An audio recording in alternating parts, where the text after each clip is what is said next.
Guys भाई chapter number 9 special features of audit of different types of entity के साथ शुरुआत करते हैं।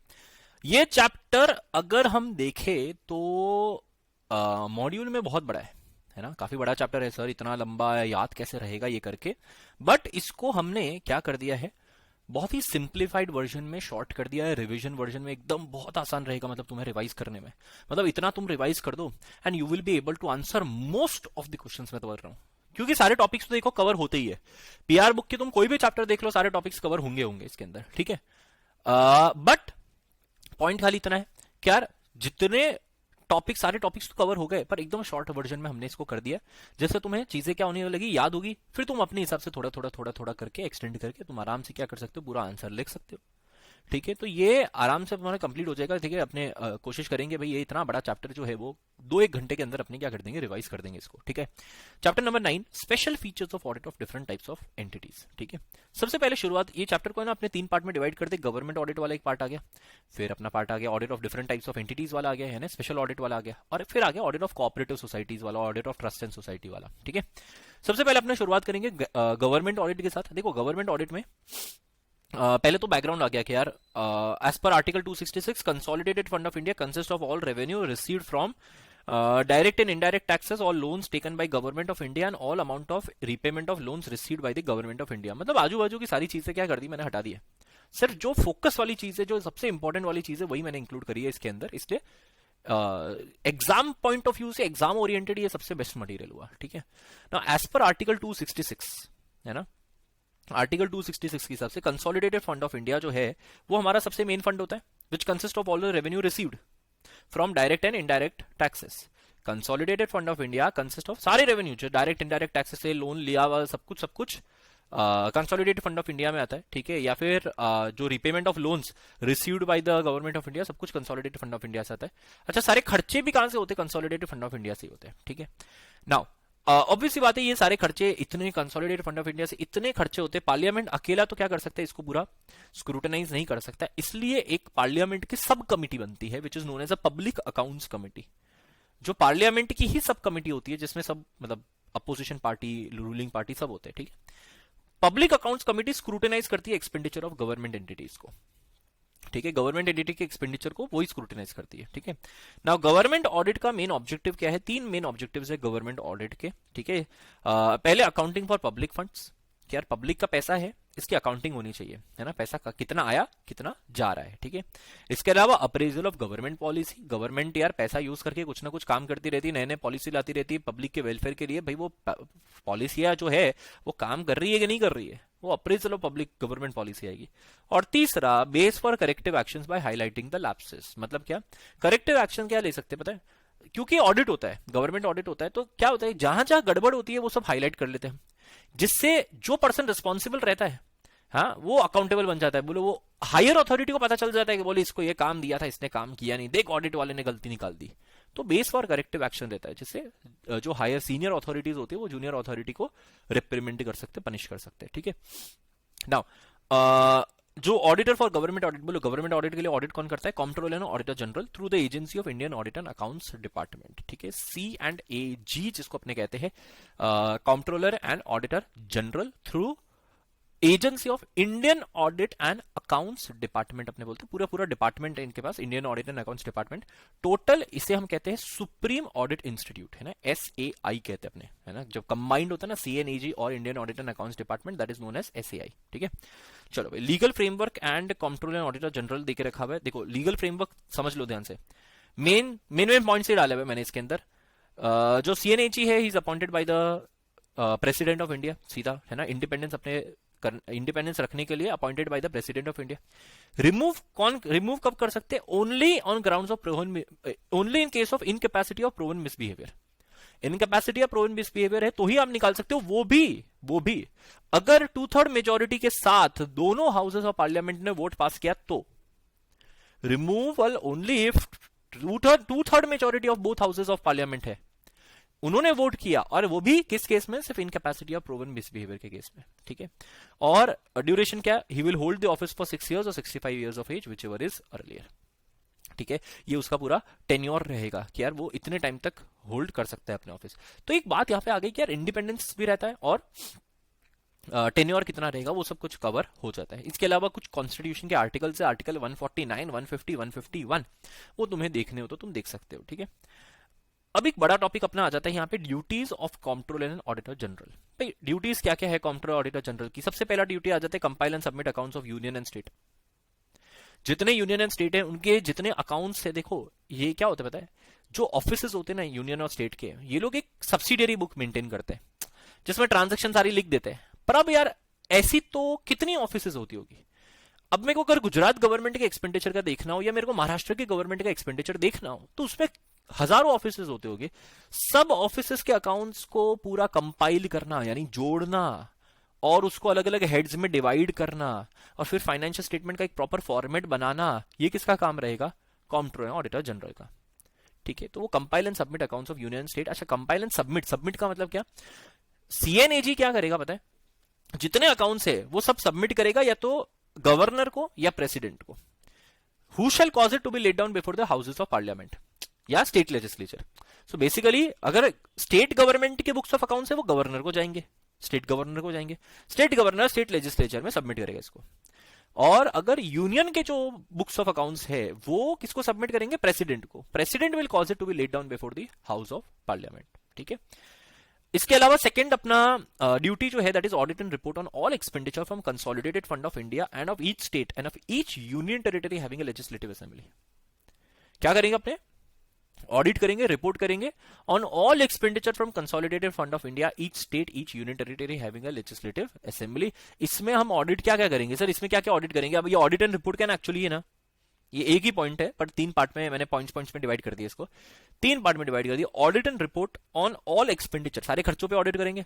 इसके अलावा all transaction of union state relating to contingency fund and public account. Consolidated fund of India से, consolidated fund of India बोलो या स्टेट बोलो या union territory having a legislative assembly बोलो, इनके सबके कंसोलिडेटेड फंड से जो खर्चा गया सबके ऊपर ऑडिट और रिपोर्ट करेंगे। इसके अलावा यूनियन और स्टेट, यूनियन और स्टेट के सारे ट्रांजैक्शंस पे क्या करेंगे? और यूनियन और स्टेट के जो कंटिजेंसी फंड और पब्लिक अकाउंट से रिलेटेड ट्रांजैक्शन है उनके ऊपर भी ऑडिट और रिपोर्ट करेंगे। एंड इसके अलावा कोई trading, manufacturing, PNL account, balance sheet या दूसरे कोई सब्सिडियरी अकाउंट है उनके ऊपर भी क्या करेंगे? ऑडिट और रिपोर्ट करेंगे। ये तुम्हारी दूसरी लायबिलिटी, दूसरी ड्यूटी बन जाती है। एक कंपाइल एंड सबमिट अकाउंट्स आ जाता है, एक ऑडिट रिस्पॉन्सिबिलिटीज आ जाती है। अब आता है audit of receipt and expenditure, audit of receipt and expenditure of substantially finance body और authority and to report on receipt and expenditure audited by him. जितनी सब्सटैंशियली फाइनेंस बॉडी और अथॉरिटी है उनके सारे रिसीट एंड एक्सपेंडिचर चेक करेंगे। Sir substantially finance body और authority कौन होता है? सब्सटैंशियली फाइनेंस बॉडी और अथॉरिटी वो होता है जिनको लोन या ग्रांट देके रखा है which is greater than 25 lakh rupees, ठीक है। 25 लाख से ज्यादा, एक तो पहली बात तो 25 लाख से ज्यादा का अमाउंट होना चाहिए, plus plus plus it should be greater than 75% of the total expenditure of that body और अथॉरिटी।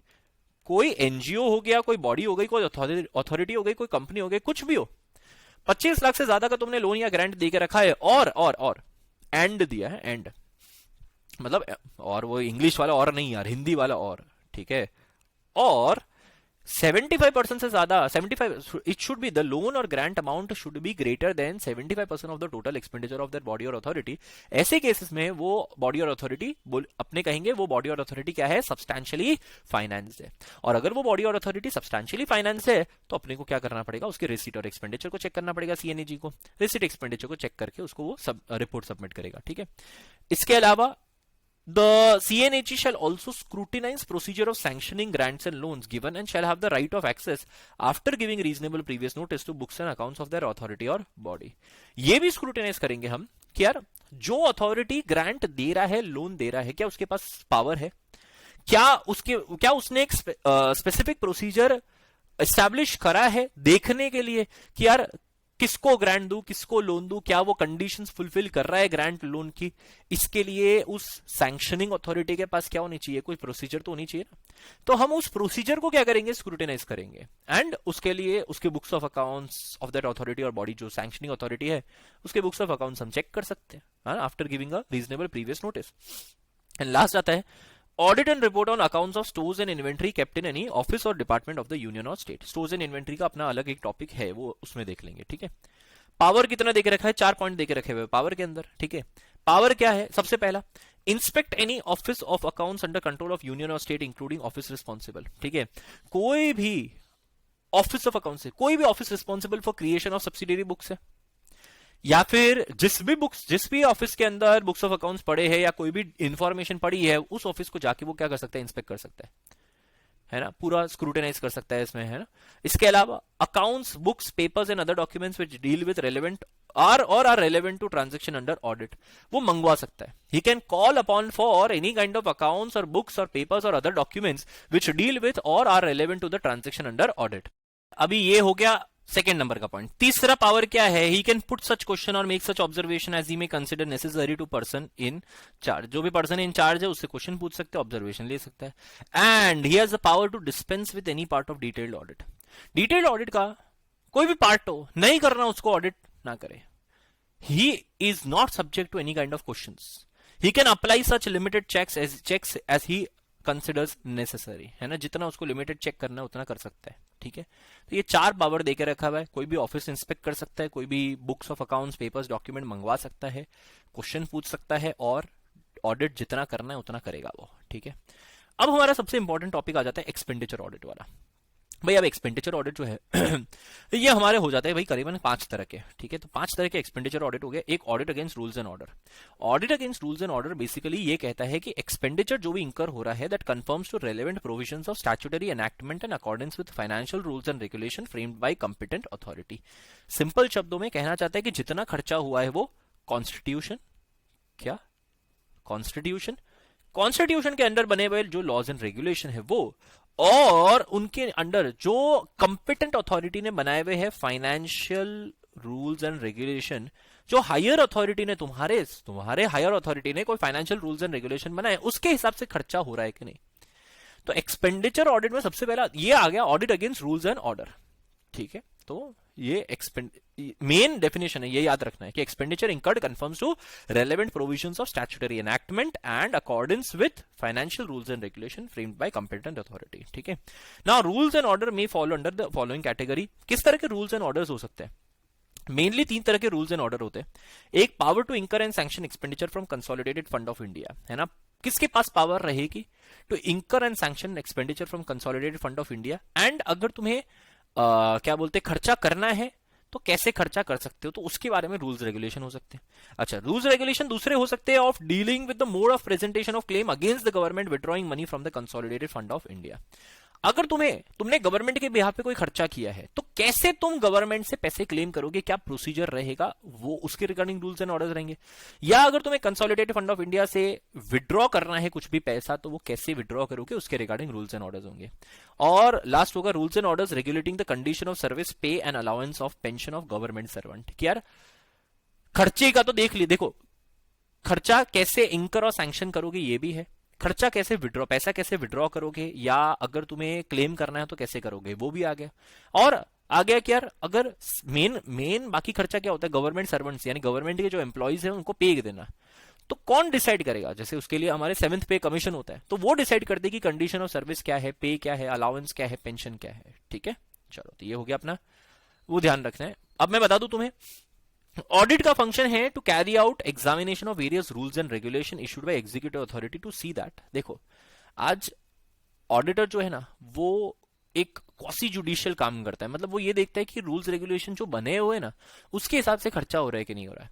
उसे रूल्स रेगुलेशन नहीं बनाना, रूल्स रेगुलेशन उसे बनाना नहीं है। हाँ, वो ये जरूर देख सकता है कि रूल्स रेगुलेशन जो है ना should not be inconsistent with any provision of the constitution, है ना। ऑडिट ये जरूर देख सकता है कि जो रूल्स रेगुलेशन जो भी एग्जीक्यूटिव अथॉरिटी ने बनाए हैं, कॉन्स्टिट्यूशन लॉज रेगुलेशन को वो चैलेंज नहीं कर सकता, पर जो हायर अथॉरिटी ने भी रूल्स रेगुलेशन अगर बनाए हैं that should not be inconsistent with the provision of constitution, that should be consistent with the essential requirements of audit and accounts. कोई हायर अथॉरिटी एग्जीक्यूटिव अथॉरिटी बोल देगा, बोले ये सीक्रेट खर्चा है, ये ऑडिट अकाउंट्स में आना नहीं चाहिए। सॉरी भाई, ऑडिट अकाउंट्स में हम सारे खर्चे देखने वाले हैं। It should be consistent with the essential requirement of audit and accounts. तुम ऐसा रूल नहीं बना सकते कि ऑडिटर को ये एक्सपेंडिचर नहीं दिखाना है। समझे? तो ये ध्यान रखना, it should not be in conflict with rules of higher authority. किसी अथॉरिटी ने जो रूल्स एंड रेगुलेशन बनाए वो उसके हायर अथॉरिटी के रूल्स एंड रेगुलेशन के कॉन्फ्लिक्ट में नहीं आना चाहिए, ठीक है।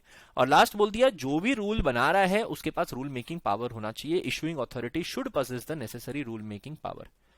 रूल बनाने का भाई तेरे पास पावर तो होना चाहिए, तो तू रूल बना रहा है, ठीक है।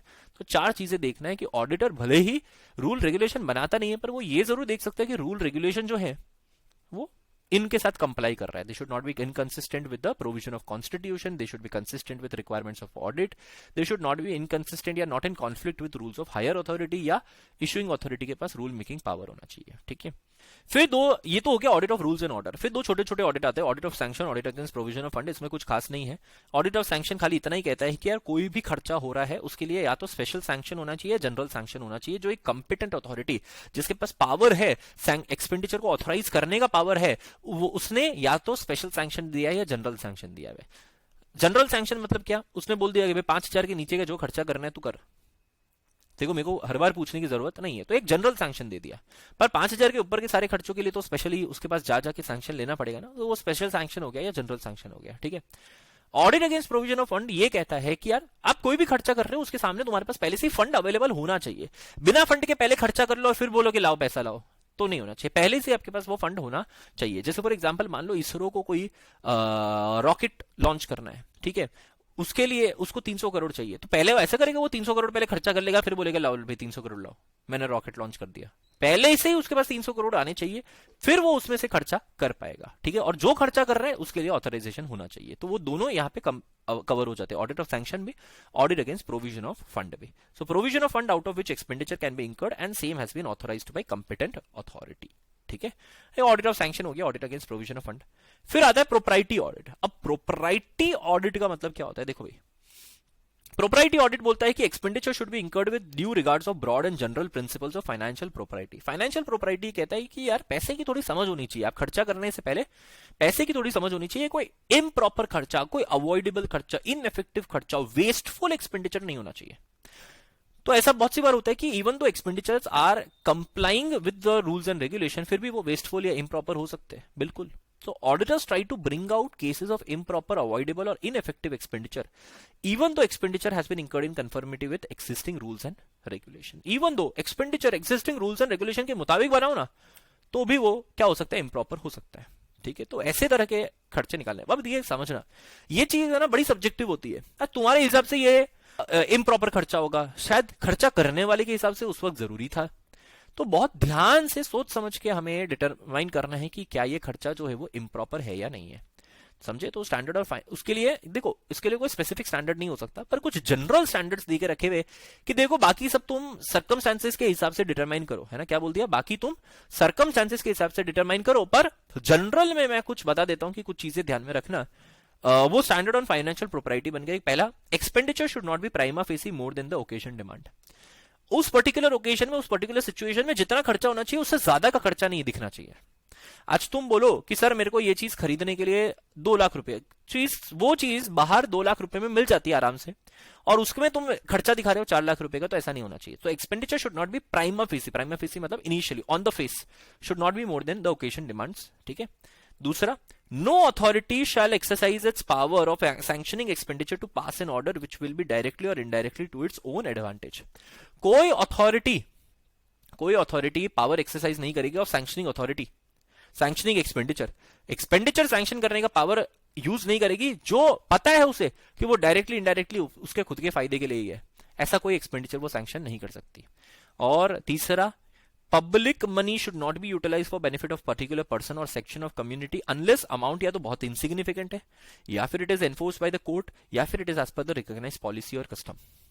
पब्लिक मनी किसी स्पेसिफिक पर्टिकुलर पर्सन या सेक्शन ऑफ कम्युनिटी के लिए यूटिलाइज नहीं होना चाहिए अनटिल अनलेस भाई अमाउंट बहुत ही इनसिग्निफिकेंट है, या फिर कोर्ट ने बोल दिया कि नहीं यार ये खर्चा करो, ठीक है, या फिर रिकॉग्नाइज पॉलिसी और कस्टम के हिसाब से ये खर्चा होता ही है, ठीक। तो समझे? चलिए, ये बात आ गई अपनी। अब आता है अपना next performance audit.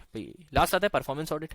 Performance audit किसके लिए होता है पता है? जितने प्रोग्राम्स, स्कीम्स, प्रोजेक्ट गवर्नमेंट चला रही है, ठीक है, जैसे फॉर एग्जांपल कोई बड़ा सा एक्सप्रेसवे है ना, गोल्डन क्वाड्रिलेटरल बना दिया, ठीक है, या फिर वो मिड डे मील वाला योजना, ठीक है, या इंदिरा गांधी विकास योजना या कोई भी योजना बेसिकली चला रही है ना, स्कीम्स प्रोजेक्ट चला रही है ना, वो अपने कौन सा आयुष्मान योजना वाला जो था, ठीक है।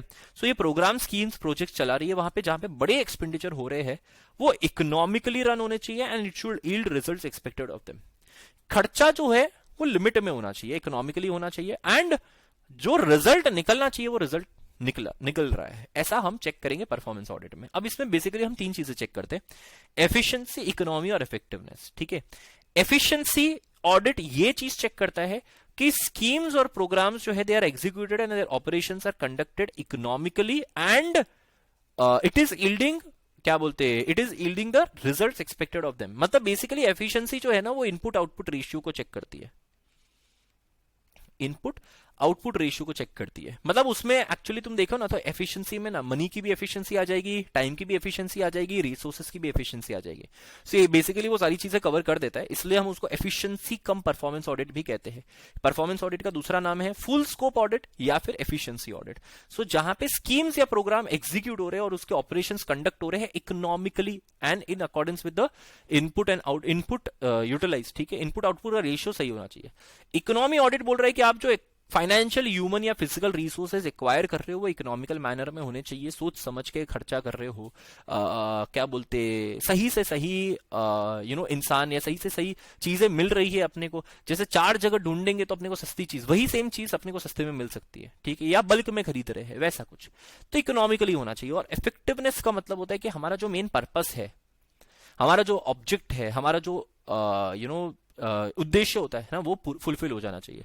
सो performance of programme, scheme, project with reference to overall targeted objective as well as efficiency, ठीक है। तो वो इफेक्टिवनेस ऑडिट के अंदर आ जाते हैं, ठीक है।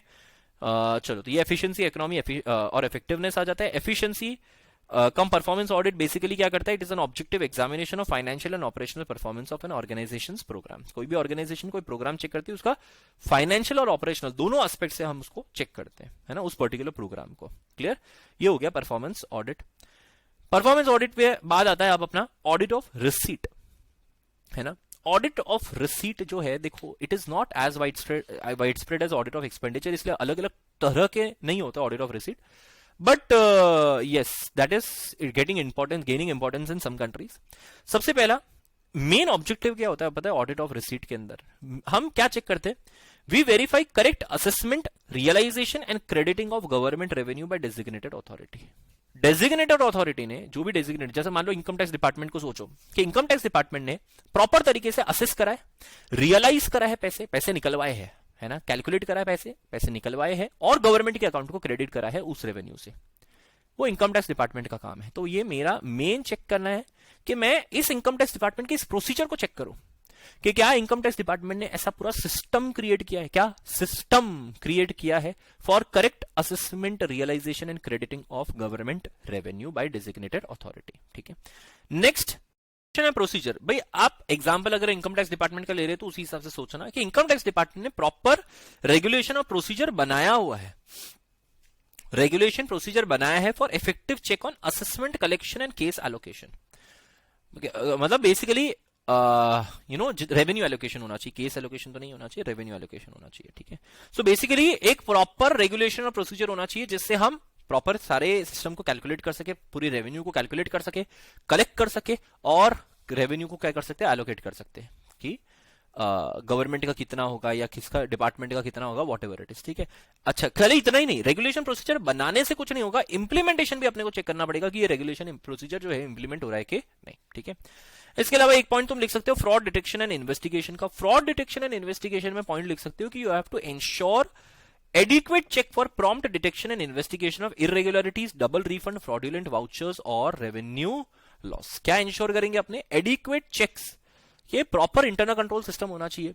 कोई तरह का इरेगुलरिटी दिख रही है, क्योंकि रेवेन्यू के केस में बिल्कुल हो सकता है रेवेन्यू की चोरी हो सकती है। आज तुम जीएसटी बोलो, इनकम टैक्स बोलो, हर जगह चोरियां होती है। अब डबल रिफंड हो गया, फ्रॉडुलेंट वाउचर हो गया, या फिर कोई गलत कुछ दिखा रहे, रेवेन्यू का किसी भी तरह से लॉस हो रहा है, वो फ्रॉड डिटेक्शन और इन्वेस्टिगेशन के रिगार्डिंग अपने चेक करेंगे कि क्या कोई सिस्टम है, क्या इंटरनल कंट्रोल सिस्टम है। इसके अलावा review of system and procedure देखेंगे कि you have to examine internal control procedure to secure correct accounting होना चाहिए। अब बात कर चल रही है अकाउंटिंग की, कि जितना हमने डिमांड किया पैसा, जितना हमारे पास पैसा आया, जितना हमने रिफंड किया, सेटलमेंट हुआ, पूरा सब कुछ प्रॉपर अकाउंटिंग होनी चाहिए, मतलब रिकॉर्ड्स एकदम प्रॉपर होने चाहिए, जिससे हम फाइनल एक स्टेटस देख सकते हैं। इसमें अगर कोई इंप्रूवमेंट लगता है तुम्हें सिस्टम और प्रोसीजर के अंदर, तो तुम उसको सजेस्ट कर सकते हो। जैसे for example CNAG income tax department को जाके बोल सकती है कि भाई देखो यार, तुम्हारा ये इस तरह से असेसमेंट है, या ये ब्राइब लेने का सिस्टम ऐसा चल रहा है, तो ये तुम इससे तुम्हारे रेवेन्यू लॉस हो रहा है, तो तुम एक काम करो, इस तरह से सिस्टम लगाओ। फेसलेस असेसमेंट आ गया, फेसलेस स्क्रूटिनीज चल रही है, ठीक है, तो वो चीज आती है, ठीक है। अच्छा, इसके अलावा principle of audit and receipt. अब principle of audit and receipt क्या आता है? Principle of audit and receipt में आता है emphasises the importance of general overview with individual cases scrutinised in test check. देखो, प्रिंसिपल ऑडिट ऑफ रिसीट में ना मेजरली सीएनएजी का मेन काम क्या रहता है? वो इंडिविजुअल एक एक केसेस को के पीछे नहीं पड़ता, करे देख यार तूने यहां पे 2 लाख रुपया कम लिया। एक एक केसेस, इंडिविजुअल केसेस वो स्क्रूटिनाइज करता है, पर किसके लिए पता है? एक जनरल ओवरव्यू लेने के लिए, कि ओवरऑल सिस्टम कैसा है, सिस्टम समझने के लिए वो क्या करता है, इंडिविजुअल केसेस देखता है टेस्ट चेक बेसिस पे, बट मेन एम्फेसिस होता है on the importance of general overview, ठीक है। इसके अलावा you have to review judicial decision to assess the effectiveness of assessment procedure, ठीक है। And apart from that extent and quantum, judicial decision में क्या होता है बेसिकली यार, देखो बहुत सारे ना केसेस चलते हैं income tax department, GST department सबके खिलाफ, ठीक है। तो अब कोई केसेस के अंदर इनकम टैक्स डिपार्टमेंट हार रही है, तो समझो कि कोई गड़बड़ कर रही होगी ना इनकम टैक्स डिपार्टमेंट, अभी तो वो जुडिशियल डिसीजन में हार रही है, तो शायद असेसमेंट प्रोसीजर उसका इतना प्रॉपर नहीं होगा, तभी तो हार रही है, ठीक है। और लास्ट आता है extent and quantum of audit. अब याद रखना, ऑडिट ऑफ रिसीट में the extent and quantum of audit is determined by the CNAG, ठीक है। The structure is based on test check, random sampling, in depth studies according to the transaction nature and departmental activities, ठीक है। कितना उसको test check करना है, random sampling कितना लेना है उसको, कितना उसको इन डेप्थ स्टडी करना है, ये सब वो डिसाइड करेगा। ये क्वेश्चनेबल भी नहीं है, निगोशिएबल भी नहीं है। These are neither questionable nor negotiable, ये चीज ध्यान रखना है अपने को, ठीक है। तो extent and quantum of audit के अंदर ये ध्यान रखना है। ऑडिट ऑफ रिसीट के कुछ पॉइंट्स हो गए। इसको हेड पॉइंट में मैंने क्यों कन्वर्ट किया? क्योंकि it is very difficult to remember every single point. तो शायद हेड पॉइंट्स की तरीके से तुम करो तो थोड़ा याद आए, है ना, कि अरे हाँ यार इसमें कुछ ऐसा पॉइंट लिख सकते हैं एटलीस्ट। बाकी it is very difficult to remember every single point, ठीक है। अच्छा, नेक्स्ट आता है audit of stores and inventory. Audit of stores and inventory एक सिंगल पैराग्राफ जैसा ही है यार, ठीक है। इसमें बहुत सारे पॉइंट्स है अलग अलग, ठीक है। तो जो जो पॉइंट्स ऐसे हैं जो याद रह सके अपने आराम से, वो अपने यहाँ पे मैंने इंक्लूड कर दिया है, ठीक है। देखो, audit of stores and inventory as part of expenditure audit under CNAG responsibilities involves ensuring adherence to regulation governing various aspects of stores management। Audit of stores and inventory में एक्सपेंडिचर ऑडिट का ही part होता है, क्योंकि stores and inventory देखो यार, आज कोल ministry के पास बहुत सारा कोयला होगा, आज हाउसिंग मिनिस्ट्री के पास जमीनें होगी, प्रॉपर्टियां होगी, फूड एंड एग्रीकल्चरल मिनिस्ट्री के पास फूड ग्रेन्स होगा, एग्रीकल्चर के आइटम्स होंगे, एक्सेट्रा। अब ये सी चीजें है ना, ये स्टोर्स एंड इन्वेंट्री है। जैसे अपने नॉर्मल स्टोर मैनेजमेंट करते हैं, वैसे स्टोर मैनेजमेंट इनको भी करना पड़ेगा। ऑडिटर वही चेक करेगा कि whether they are ensuring adherence to the regulations governing various aspects of store management. The audit aims to identify and report deficiency in store quantity and control system. Audit क्या aim करता है? It aims to identify and report a deficiency कि यार store के quantities में मैं physical verification जाके करूं, फिजिकल वेरिफिकेशन में मेरे को लगता है यार नहीं यार स्टोर की क्वांटिटी में डेफिशिएंसी है, बता दो जाके। तुम्हें लगता है इंटरनल कंट्रोल सिस्टम वीक है, डेफिशिएंसी है, बता दो जाके, ठीक है। So it verifies sanctioned purchases for compliance with rules emphasizing economical decision, है ना। क्या वो क्या वेरीफाई करता है? क्या ने जितना परचेस सैंक्शन हुआ है, क्या एक तो पहली बात तो वह सैंक्शन हुआ है कि नहीं हुआ है, और इकोनॉमिकल डिसीजन लिया है कि नहीं, है ना। परचेज अगर कर रहे हो तो फिर 4 लोगों से पूछो, जो जिसके पास सबसे सस्ता मिले उससे लो, वैसा, ठीक है।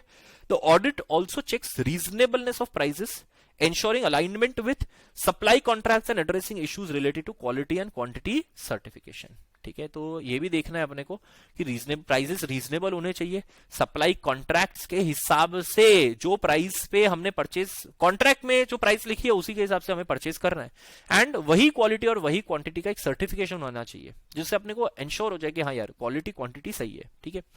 अच्छा, इसके अलावा accuracy of receipts, issue and inventory balance is scrutinised with a focus on compliance with specified consumption norms, ठीक है। क्या accuracy of receipt, issues and inventory balance क्या होते हैं अपने एकदम स्क्रूटाइज करते हैं, जिसमें मेन अपने फोकस करते हैं कि कितना इन्वेंटरी कंज्यूम हो चुका है, ठीक है। बाकी पीरियोडिक वेरिफिकेशन है कंडक्टेड टू आइडेंटिफाई एक्सेस और आइडल इन्वेंट्री। हम टाइम टू टाइम क्या करते रहते हैं, वेरीफाई करते रहते हैं कितना इन्वेंट्री आइडल है या कितना इन्वेंट्री एक्सेस है, ठीक है। तो auditor also ensures proper valuation of inventory to align value accounts with physical accounts। valuation of inventory होनी चाहिए ताकि फिजिकली जितने इन्वेंट्री है उतना ही वैल्यू उसका दिखना चाहिए, ठीक है। Addressing any profit and loss adjustment due to revaluation, inventory taking और अदर कॉजेज। रीवैल्यूएशन मतलब cost on NRV whichever is lower की वजह से वो रीवैल्यूएशन हो जाता है, ठीक है। तो कुछ इन्वेंट्री को हम शायद रीवैल्यू कर दे, एनआरवी पे रीवैल्यू कर दे, या इन्वेंट्री टेकिंग की वजह से कोई इन्वेंट्री जो है प्लस माइनस भी हो सकती है। तुमने शो किया हुआ है 30,000 यूनिट्स, हमने इन्वेंट्री किया तो उसमें 25,000 यूनिट से निकला, 5,000 यूनिट तुम्हें कम करना पड़ेगा उसको, ठीक है। तो ये चीजें अपने को ध्यान में रखनी है audit of stores and inventory में। क्लियर? चलिए अब इसके आगे का जो पोर्शन है वो हम देखते हैं in the next video. Thank you भाई। ऑडिट ऑफ कमर्शियल अकाउंट्स के साथ है ना आगे कंटिन्यू करते। देखो ऑडिट ऑफ कमर्शियल अकाउंट्स अभी तक में अपने ने यार देखा था audit of stores and inventory का, एक लास्ट आता है अपना ऑडिट ऑफ कमर्शियल अकाउंट्स, उसके बाद अपना गवर्नमेंट ऑडिट जो है वो कवर हो जाएगा, ठीक है। ऑडिट ऑफ कमर्शियल अकाउंट्स में देखो पब्लिक एंटरप्राइजेस जो होते हैं ना, they are required to maintain commercial accounts and generally classified under 3 categories. Departmental enterprise होते हैं, स्टैट्यूटरी बॉडीज होती है और गवर्नमेंट कंपनीज होती है, ठीक है। कोई भी पब्लिक एंटरप्राइज होती है उनको कमर्शियल अकाउंट्स मेंटेन करने होते हैं, ठीक है। अब ये 3 कैटेगरीज के अंदर डिवाइड अपने कर सकते हैं यार, commercial account I mean government companies को, गवर्नमेंट जो डिपार्टमेंट्स है इनको डिपार्टमेंटल एंटरप्राइजेस यानी गवर्नमेंट डिपार्टमेंट्स होते हैं। डिपार्टमेंटल कंसर्न्स मतलब क्या होते हैं, जैसे फॉर एग्जांपल इंडियन रेलवेज हो गया तो वो एक अलग डिपार्टमेंट हो गया, तो वो डिपार्टमेंटल एंटरप्राइज हो गया, राइट। फिर स्टैट्यूटरी बॉडीज आ गई, स्टैट्यूटरी बॉडीज या कॉर्पोरेशंस मतलब which are enacted under a special act of the parliament, जैसे फॉर एग्जांपल आईसीआई हो गया, आईसीएसआई हो गया, एसबीआई हो गया, ये सब स्टैट्यूटरी बॉडी होती है। और इसके अलावा गवर्नमेंट कंपनीज होती है जिसके अंदर गवर्नमेंट का 51% से ज्यादा शेयर होल्डिंग रहता है, वो गवर्नमेंट कंपनी होती है, ठीक है। तो 3 कैटेगरी में होता है। अब audit of departmental concern is undertaken in the same manner as any department of the government where commercial accounts are kept. Departmental concern का ऑडिट जो है वो उसी तरीके से रखा जाता है जैसे कोई भी डिपार्टमेंट ऑफ एनी गवर्नमेंट है, जैसे कमर्शियल अकाउंट्स मेंटेन करते हैं अपने, उसी तरह से उनका भी ऑडिट किया जाता है, ठीक है। स्टैट्यूटरी बॉडी और कॉर्पोरेशन का जो ऑडिट होता है ना वो किसके ऊपर डिपेंड करता है पता है, जो स्पेसिफिक एक्ट है, जो स्पेसिफिक स्टैट्यूट है जो उसको उस पर्टिकुलर स्टैट्यूटरी बॉडी या कॉर्पोरेशन को गवर्न करती है। जैसे एसबीआई को गवर्न करने वाला एसबीआई एक्ट है, आईसीआई को गवर्न करने वाला चार्टर्ड अकाउंटेंट्स एक्ट है, ठीक है। तो उसके ऊपर डिपेंड करता है, depends on the nature and type of the statute governing the bodies और कॉर्पोरेशन। क्लियर है ये चीज। सबसे मेन हमारा आता है गवर्नमेंट कंपनीज का। गवर्नमेंट कंपनीज जो है उनका ऑडिट एक अलग ऑडिटर करता है, सीएनएजी नहीं करता। सीएनएजी अपॉइंट करता है उस ऑडिटर को, CNAG appoints the auditor who is going to conduct an audit of the government company, ठीक है। तो government company is conducted by their own auditor under the statute appointed by CNAG. Appointment और ये जो भी है ना ये सब सेक्शन 139 सबसेक्शन 5, ठीक है, इन सब के अंदर, और 7 appointment is always done under the section 139 subsection 5 and 7, that is the first auditor and the subsequent auditor. ये सब तुम्हें डील किया जाएगा इन लॉ, है ना, चैप्टर 10 लॉ में। डन। इसके अलावा सीएनएजी क्या करवाता है सर, गवर्नमेंट ऑडिट तो ऑडिटर को अपॉइंट कर देता है सीएनएजी। अच्छा ये भी मैं बता दूं तुम्हें, सीएनएजी इंस्ट्रक्ट करता है उस ऑडिटर को कि कैसे ऑडिट करना है, क्या क्या चीजें करनी है, किन चीजों पे फोकस करना है, and auditor submits his report to the comptroller auditor general. वो अपना रिपोर्ट किसको एड्रेस करेगा, सीएनएजी को, रिपोर्ट सबमिट करेगा सीएनएजी को। और उसके अलावा सीएनएजी ने जो डायरेक्शंस दिए उस पे उसने क्या एक्शन लिए और उसका क्या इंपैक्ट पड़ा वो भी एक रिपोर्ट देगा सीएनएजी को, समझे। तो वो सीएनएजी के डायरेक्शंस का एक अलग से आएगा। अच्छा इसके अलावा मैं बोल रहा हूं in addition the CNAG conducts a supplementary and test audit of the accounts, कि apart from that CNAG test audit और सप्लीमेंट्री ऑडिट दोनों करता है। What is supplementary audit sir, main audit हो जाने के बाद जब ऑडिटर से रिपोर्ट मिल जाता है उसके 60 डेज के अंदर अंदर सीएनएजी एक एडिशनल ऑडिट करवा सकता है, सप्लीमेंट्री ऑडिट करवा सकता है, कोई एक पर्टिकुलर चीज को शायद फोकस करने के लिए, है ना। उसको ऐसा लगा होगा कि नहीं यार ऑडिट में ना ये चीजें पता चली है जिसकी वजह से मेरे को लगता है इस एरिया में और ज्यादा अपने को फोकस करना चाहिए। सो सप्लीमेंट्री ऑडिट में CNAG shall within 60 days from the date of receipt of audit report have right to conduct supplementary audit, ठीक है। 60 days from the date of receipt of audit report, audit report मिलने के 60 days के अंदर अंदर वो क्या करवाएगा, सप्लीमेंट्री ऑडिट करवाएगा। अब वो सप्लीमेंट्री ऑडिट वो खुद भी कर सकता है और वो किसी और को अपॉइंट भी कर सकता है सप्लीमेंट्री ऑडिट करने के लिए। ऐसा भी हो सकता है कि जो ऑडिटर अपॉइंट हुआ था मेन ऑडिट करने के लिए वो भी सप्लीमेंट्री ऑडिट करे। सो उसके लिए इट रिक्वायर्स इंफॉर्मेशन और additional information to be furnished to any person और person so authorised on such matter, ये सब छोड़ दो, as CNAG may डायरेक्ट। जिस भी मैटर में सीएनएजी को इन्फॉर्मेशन चाहिए, एक्सप्लेनेशन चाहिए, एडिशनल इन्फॉर्मेशन चाहिए, वो सब फर्निश करना पड़ेगा। या तो सीएनएजी को फर्निश करो या फिर सीएनएजी ने जो पर्सन को अपॉइंट किया हुआ उसको फर्निश करो। बाय सच पर्सन और पर्सन एंड सच फॉर्म को छोड़ दो, वो सब सोच लो, इतना सच का सामना नहीं करना अपने को, ठीक है। Now, any comment given by CNAG upon or supplement to audit report shall be sent by company to every person entitled to copy of audited financial statement। ये ध्यान रखना, सप्लीमेंट्री ऑडिट होने के बाद मेन ऑडिट रिपोर्ट के ऊपर कोई भी कमेंट अगर सीएनएजी ने दिया हो या सप्लीमेंट करा हो कोई और रिपोर्ट, सीएनएजी ने ऑडिटर के रिपोर्ट के ऊपर एक और सीएनएजी ने अपना खुद का रिपोर्ट डाला हो, तो जिस को फाइनेंशियल स्टेटमेंट जाता है, जिस को ऑडिटर का रिपोर्ट जाता है, उन सब लोगों को सीएनएजी का भी ये कमेंट या सप्लीमेंट जो है वो जाएगा, ठीक है। जो भी सीएनएजी ने कमेंट किया वो भी पूरा जाएगा, ठीक है। अच्छा, इसके अलावा टेस्ट ऑडिट हो सकता है। Any company covered under section 5 और सबसेक्शन 7 ऑफ सेक्शन 139, मतलब जो गवर्नमेंट कंपनी होती है बेसिकली, ठीक है। By an order cause test audit to be conducted of the accounts of such company and provision of section 19 of the CNAG DPC Act 1971 shall apply, ठीक है। shall apply लिख दो यहाँ पे, shall apply, ठीक है। बेसिकली क्या कह दिया ना कि भाई जो गवर्नमेंट कंपनी है, सीएनएजी एक टेस्ट ऑडिट करवा सकती है ड्यूरिंग द ईयर कभी भी। सप्लीमेंट्री ऑडिट हमेशा मेन ऑडिट के बाद वाला होता है, डिफरेंस समझना। एंड सप्लीमेंट्री ऑडिट सीएनएजी किसी और से करवा सकती है, टेस्ट ऑडिट सीएनएजी खुद करती है हमेशा। एंड टेस्ट ऑडिट क्या हो सकता है, कभी भी, पूरे साल में कभी भी कंडक्ट करा सकता है, ठीक है। And provision of section 19A मतलब क्या, वो इसका टेस्ट ऑडिट का जो रिपोर्ट है इसको सबमिट करना पड़ेगा किसको, या तो गवर्नर को या प्रेसिडेंट को, who shall cause it to be laid down before the house of parliament, ठीक है, या स्टेट लेजिस्लेचर। ये सब चीजें लगती है। डन। चलिए, तो इसी के साथ साथ अपना कमर्शियल अकाउंट का जो ऑडिट है वो कंप्लीट हुआ और गवर्नमेंट ऑडिट जो है वो भी पूरा कंप्लीट हो चुका है, ठीक है। Now we are going on towards the audit of local body. Audit of local body के बाद अपना, अच्छा मैं बता दूं, audit of local body as such is a part of government audit only, समझ जाना, ठीक है। लोकल बॉडी में भी, क्योंकि पॉइंट्स बहुत सारी चीजें जो सेम है इसमें अंदर भी, ठीक है, तो as such is a part of a government audit only. उसके बाद हमारे वो एनजीओ ने, होटल ने, चैरिटेबल ऑर्गेनाइजेशन ने, ये सब छोटे छोटे ऑडिट जो है वो शुरू हो जाएंगे, ठीक है। चलो, ऑडिट ऑफ लोकल बॉडी में देखो यहां पे ध्यान से, it covers 5 distinct types of urban local authority, municipal corporation, municipal council, notified area committee, town area committee, cantonment committee, ठीक है। 5 तरह की कमिटी, 5 तरह की अर्बन लोकल अथॉरिटी होती है, जिसके अंदर अपना ये ऑडिट ऑफ लोकल बॉडीज जो है वो कवर करेगा। म्यूनिसिपल कॉर्पोरेशन, म्यूनिसिपल काउंसिल जो है वो किसी शहर को बिलोंग करते हैं, ठीक है। Municipal council is the legislative body और municipal corporation is the executive body, है ना। दोनों होते हैं, म्यूनिसिपल कॉर्पोरेशन का ही पार्ट है, बट दो पार्ट अपने बोल सकते हैं, municipal council and municipal corporation. तो नोटिफाइड एरिया कमेटी होती है, कुछ स्पेसिफाइड नोटिफाइड एरियाज होती है, उनकी जो कमेटी होती है वो नोटिफाइड एरिया कमेटी होगी। टाउन के लिए टाउन एरिया कमेटी होती है और कैंटोनमेंट यानी आर्मी कैंटोनमेंट होती है, उसके लिए कैंटोनमेंट कमेटी होती है, ठीक है। मेजर सोर्स ऑफ रेवेन्यू उनका होता है प्रॉपर्टी टैक्स और ऑक्ट्रॉय। ऑक्ट्रॉय तो अब रहा नहीं, पर मेजरली ये प्रॉपर्टी टैक्स या एडवर्टीजमेंट का फीस आ जाता है, या फिर कोई क्या बोलते हैं बोट्स है या एनिमल टैक्स हो गया, ऐसे बहुत सारे अलग अलग टैक्स हो जाते हैं, आरटीओ का टैक्स हो गया, ये सब, ठीक है। इसके अलावा इनका फंक्शन मेनली क्या है, regulatory, maintenance and development activities, ठीक है। 3 मेन फंक्शन है, रेगुलेटरी, रूल्स रेगुलेशन बनाना, शहर के अंदर रूल रेगुलेशन बनाना छोटे मोटे, ठीक है।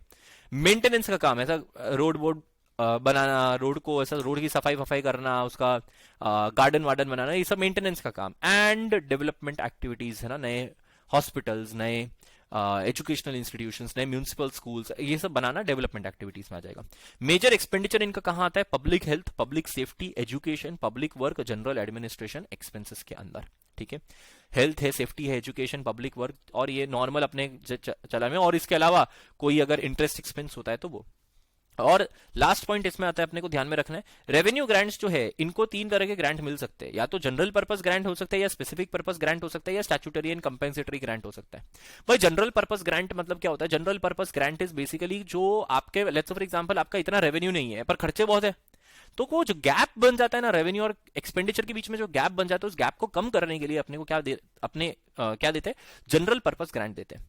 इसके अलावा स्पेसिफिक पर्पस ग्रांट होता है। स्पेसिफिक पर्पस ग्रांट बेसिकली क्या होता है कि यार कोई स्पेसिफिक पर्पस के लिए, जैसे फॉर एग्जांपल कोविड का वैक्सीन लगाना है, उसके लिए ग्रांट दे दिया, स्टेट गवर्नमेंट ने ग्रांट दे दिया, तो वो स्पेसिफिक पर्पस ग्रांट हो गया। और स्टैट्यूटरी एंड कंपेंसेटरी ग्रांट मतलब क्या होता है कि अगर मान लो कि ये because of the rule regulation passed by the state government कोई लॉस ऑफ रेवेन्यू होता है, मान लो कोई टैक्स जो है वो लोकल बॉडी से स्टेट गवर्नमेंट ने ले लिया, तो उससे जो लॉस ऑफ रेवेन्यू होता है उसके लिए स्टैट्यूटरी एंड कंपेंसेटरी ग्रांट दिया जाता है, ठीक है। इसके अलावा नेक्स्ट टॉपिक अपना आता है फाइनेंशियल एडमिनिस्ट्रेशन। तीन टॉपिक अपने, तीन पॉइंट देखने इसके अंदर, budgetary procedure, expenditure control and accounting system. Budgetary procedure, कोई भी म्यूनिसिपल काउंसिल होता है, म्यूनिसिपल जो अपने कॉर्पोरेशंस होते हैं, म्यूनिसिपल कॉर्पोरेशंस का क्या बनता है, बजट बनता है। तुमने देखा होगा म्यूनिसिपल का बजट बनता है, ठीक है।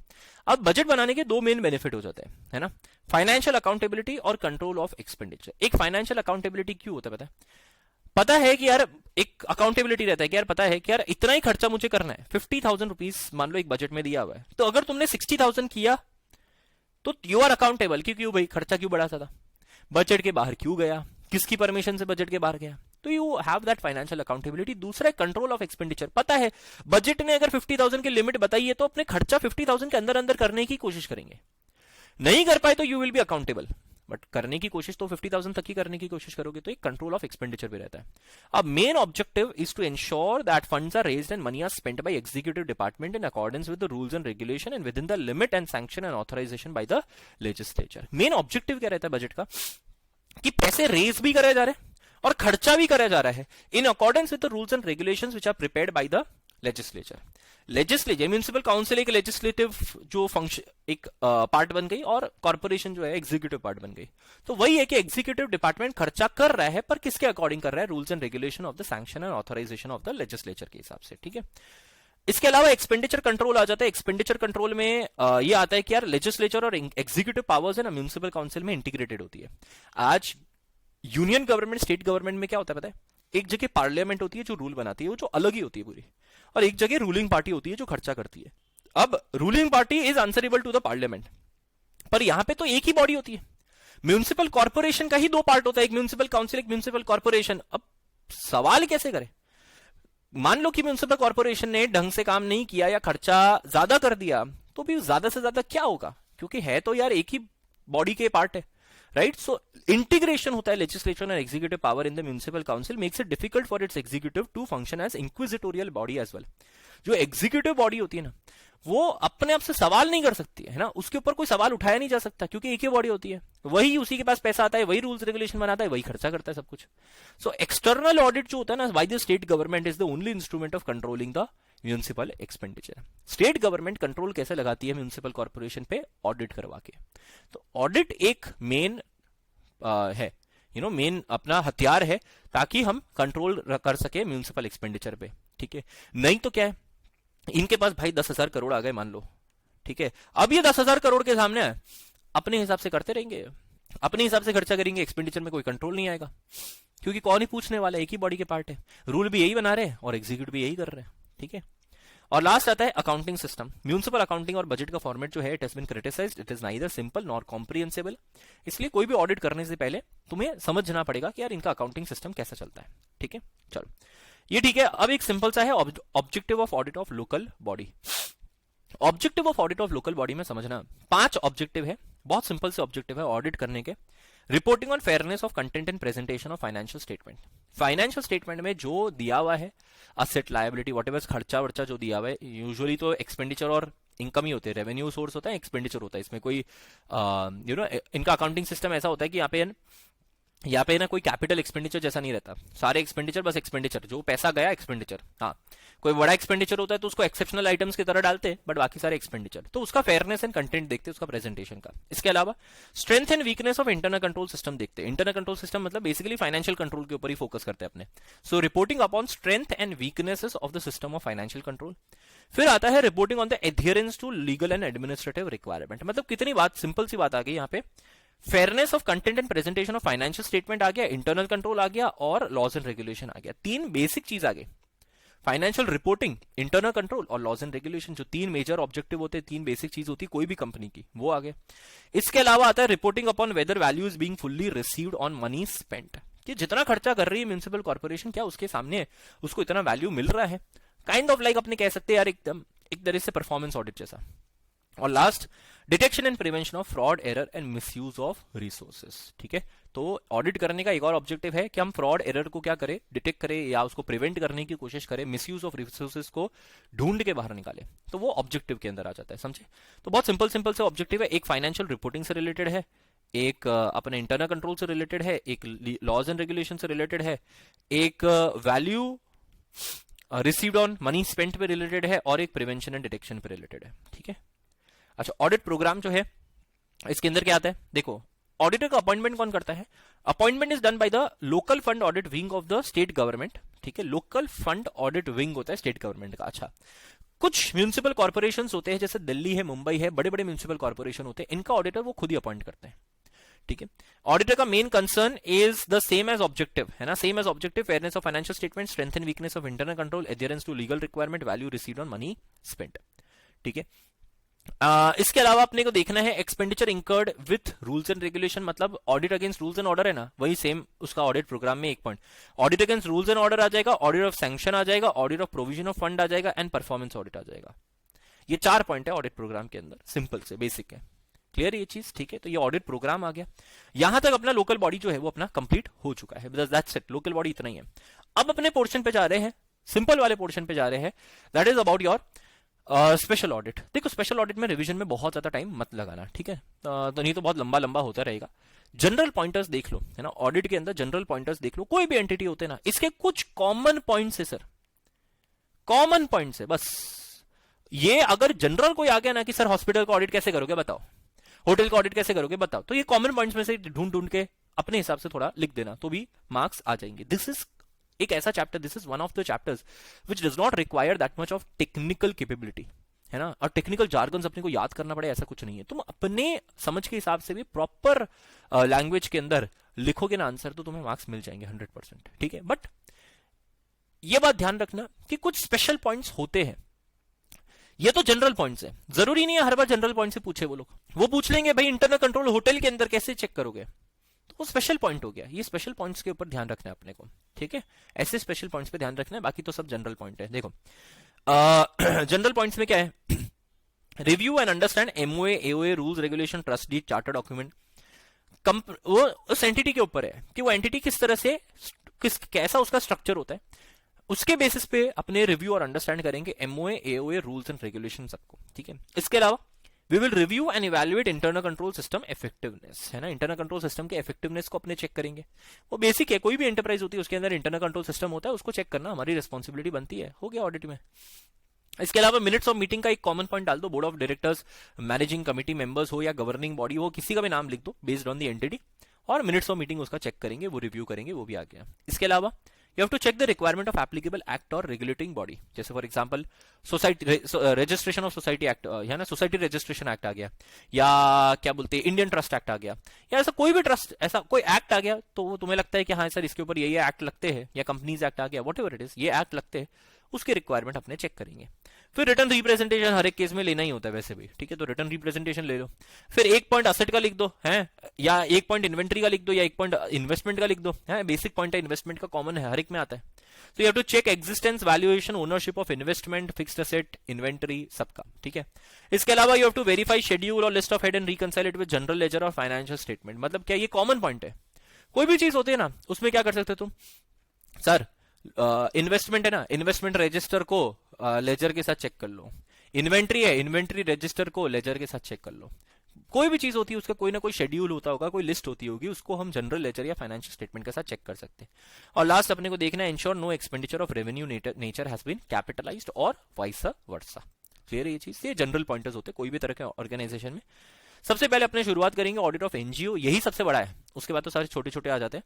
ऑडिट ऑफ एनजीओ ही सबसे बड़ा है, इसके अंदर सबसे पहला अपना टॉपिक आता है source and application of fund वाला। ठीक है, ऑर्गेनाइजेशन का देखो यहाँ पे एनजीओ का मेन सोर्सेज और एप्लीकेशन ऑफ फंड कहाँ पे आता है, देखो organisations raise fund from members, donors और contributors apart from receiving time, donation of time, energy and skills for achieving their social objectives, है ना। एनजीओ जो है इनको ज्यादातर मेंबर्स, डोनर्स या कंट्रीब्यूटर्स क्या करते हैं, डोनेशन मिलता है, तो डोनेशन उनका मेन सोर्स ऑफ फंड होता है एक्चुअली। ठीक है, और उनका मेन एप्लीकेशन का होता है कि क्या काम करते हैं ये लोग, like achieving the social objectives like imparting education या medical facility provide करना, या economic assistance to poor, या डिजास्टर मैनेज करना, जैसे कोविड वोविड हो गया, या इमरजेंट सिचुएशन, कोई इमरजेंसी सिचुएशन हो गया, कोई कैटास्ट्रॉफी हो गई, वैसे सब, है ना, तो उसके लिए एनजीओ काम करती है। मेजर सोर्स ऑफ रेवेन्यू होता है वो ग्रांट्स और डोनेशंस होता है, या फंड रेजिंग प्रोग्राम होता है।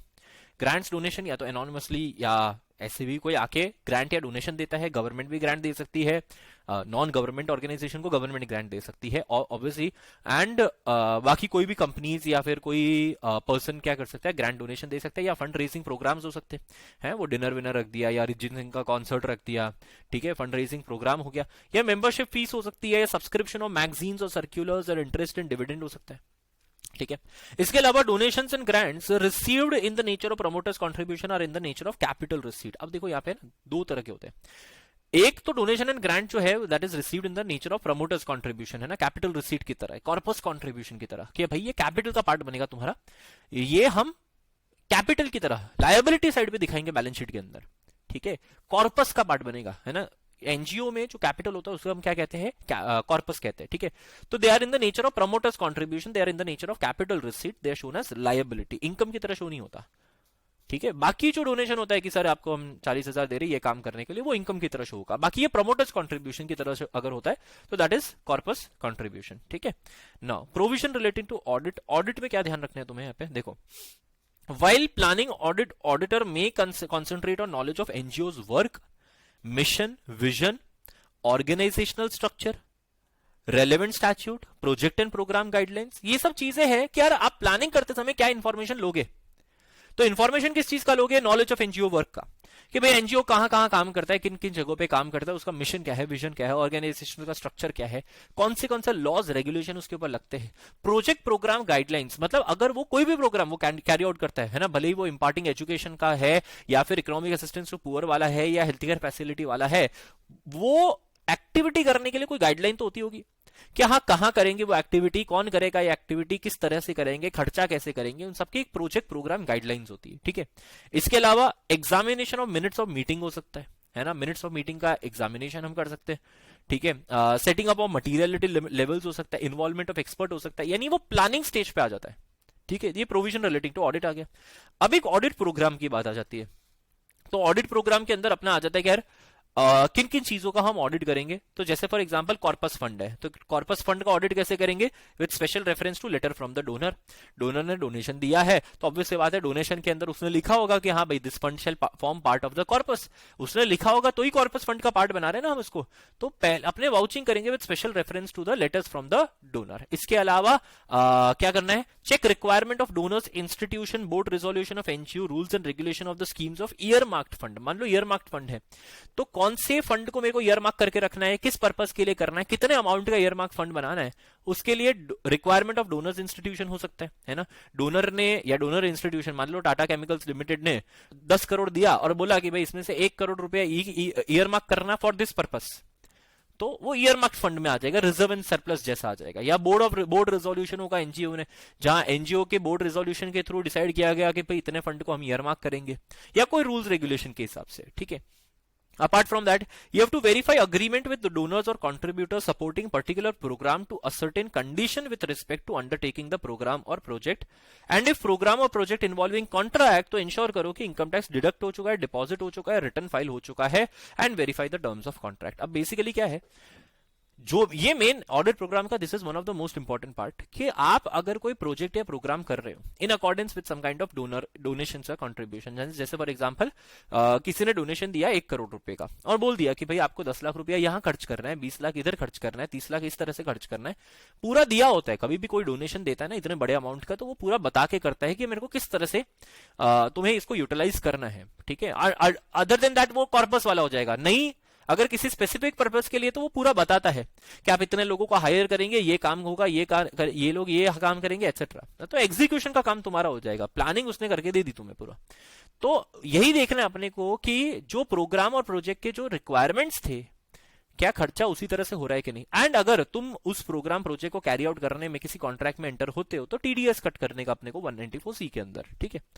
Other than that, you have to verify the provident fund, life insurance premium, employee state insurance, and their administrative charges are deducted, contributed, and deposited within the prescribed time. ठीक है। इसके अलावा verify agreement with donors and grant letters to ensure funds received have been accounted for. जितना fund receive हुआ है, सारे grant letter, सारे donor के अग्रीमेंट सब चेक करो, देखो जितना फंड रिसीव हुआ सबके सब अकाउंट हो जाने चाहिए। और इन्वेंटरी इन हैंड जो है, हाँ, you have to verify the inventory in hand and obtain certificate from management for the quantity and valuation. जितना इन्वेंट्री इन हैंड है तुम्हारे पास कितनी इन्वेंट्री है, वो सारी चीजें तुम्हें चेक करनी है। एंड एक मैनेजमेंट से क्या ले लो, एक रिटर्न रिप्रेजेंटेशन जैसा ले लो for the quantity and valuation of the inventory. ठीक है, तो ये ऑडिट प्रोग्राम के अंदर अपना आ जाता है। क्लियर? चलिए, तो ये हो गया भाई एनजीओ के बारे में। अब एक छोटा सा point audit of soul trader के बारे में। ऑडिटर सोल ट्रेडर के केस में यार, auditor is appointed by sole proprietor himself and determines the scope and condition under which the audit will be conducted. Sole proprietor खुद ही determine करता है किस तरह से हम ऑडिट कंडक्ट कर रहे हैं। इट इज एडवाइसेबल कि हम एक रिटर्न एंगेजमेंट लेटर ले ले, है ना, एक टर्म्स एंड कंडीशंस वाला रिटर्न एंगेजमेंट लेटर ले ताकि कोई कंफ्यूजन अवॉइड हो, क्योंकि यार इसमें टर्म्स एंड कंडीशन जो है वो तो सोल प्रोप्राइटर खुद डिटरमाइन करते हैं। तो कोई कंपनी जैसा थोड़ी होता है कि हाँ भाई टर्म्स एंड कंडीशन ऑलरेडी दे के रखी हुई, तो आगे कोई कंफ्यूजन वाली बात है ही नहीं यहाँ पे, तो वैसा नहीं है। ठीक है, चलो अब एक बात आती है अपनी ऑडिट ऑफ पार्टनरशिप फर्म की। सिंपल से पॉइंट से अपने पार्टनरशिप फर्म वाले एडवांटेजेस, क्या क्या चीजें कंसिडर करेंगे, पार्टनरशिप अग्रीमेंट में क्या क्या चीजें होती है, वो सब। ठीक है, सो देखो एडवांटेजेस क्या होते हैं, मेन एडवांटेजेस पार्टनरशिप फर्म के ऑडिट करने के। It helps in resolving dispute. कोई भी तरह का गड़बड़ होती है, डिस्प्यूट होता है, आगे जाके डिस्प्यूट होगा नहीं। क्यों? ऑडिटेड अकाउंट से सब लोग उसके ऊपर रिलाई करेंगे, सब लोगों को उसी के हिसाब से कैलकुलेशन करना है, डिस्प्यूट होगा नहीं। इसके अलावा at the time of dissolution, retirement के टाइम पे, डिसोल्यूशन के टाइम पे, जो रिटायरिंग पार्टनर है या representatives of the disease partner है, इनको जाके अकाउंट्स बता देंगे कि भाई जो रिटायरिंग पार्टनर है या फिर वो जो डिजीज पार्टनर है, उनका कितना शेयर बनता है, कैपिटल में कितना शेयर बनता है, गुडविल में कितना शेयर बनता है, या फिर अपने क्या बोलते हैं रिजर्व में कितना शेयर बनता है। तो ये सब चीजें हम जाके ना क्या कर देंगे, उनको बता देंगे, तो सेटलमेंट आराम से हो सकता है। ठीक है, इसके अलावा बैंक को हम क्या कर सकते हैं, ये बैंक के लिए एडवांटेजेस रहता है because it is reliable for bank, है ना। एडवांसिंग लोन या प्रोस्पेक्टिव परचेजर्स के लिए हेल्पफुल रहता है कि अगर कोई पार्टनरशिप फर्म को खरीदना चाहता है तो उसको पता है कि एग्जैक्टली फाइनेंशियल पोजीशन या फाइनेंशियल परफॉर्मेंस कितना है। It is also helpful in negotiation to admit a person as a partner, है ना, हेल्पफुल है। निगोशिएट कर सकते हो कि यार मेरे को किसी को पार्टनर की तरह एडमिट करना है, तो देखो कितना कैपिटल लाना पड़ेगा, देख हमारी फर्म के पास इतनी असेट है, इतनी लायबिलिटी है, इतना कैपिटल है हमारा, तो तेरे को तेरे शेयर के लिए कितना लाना पड़ेगा वो।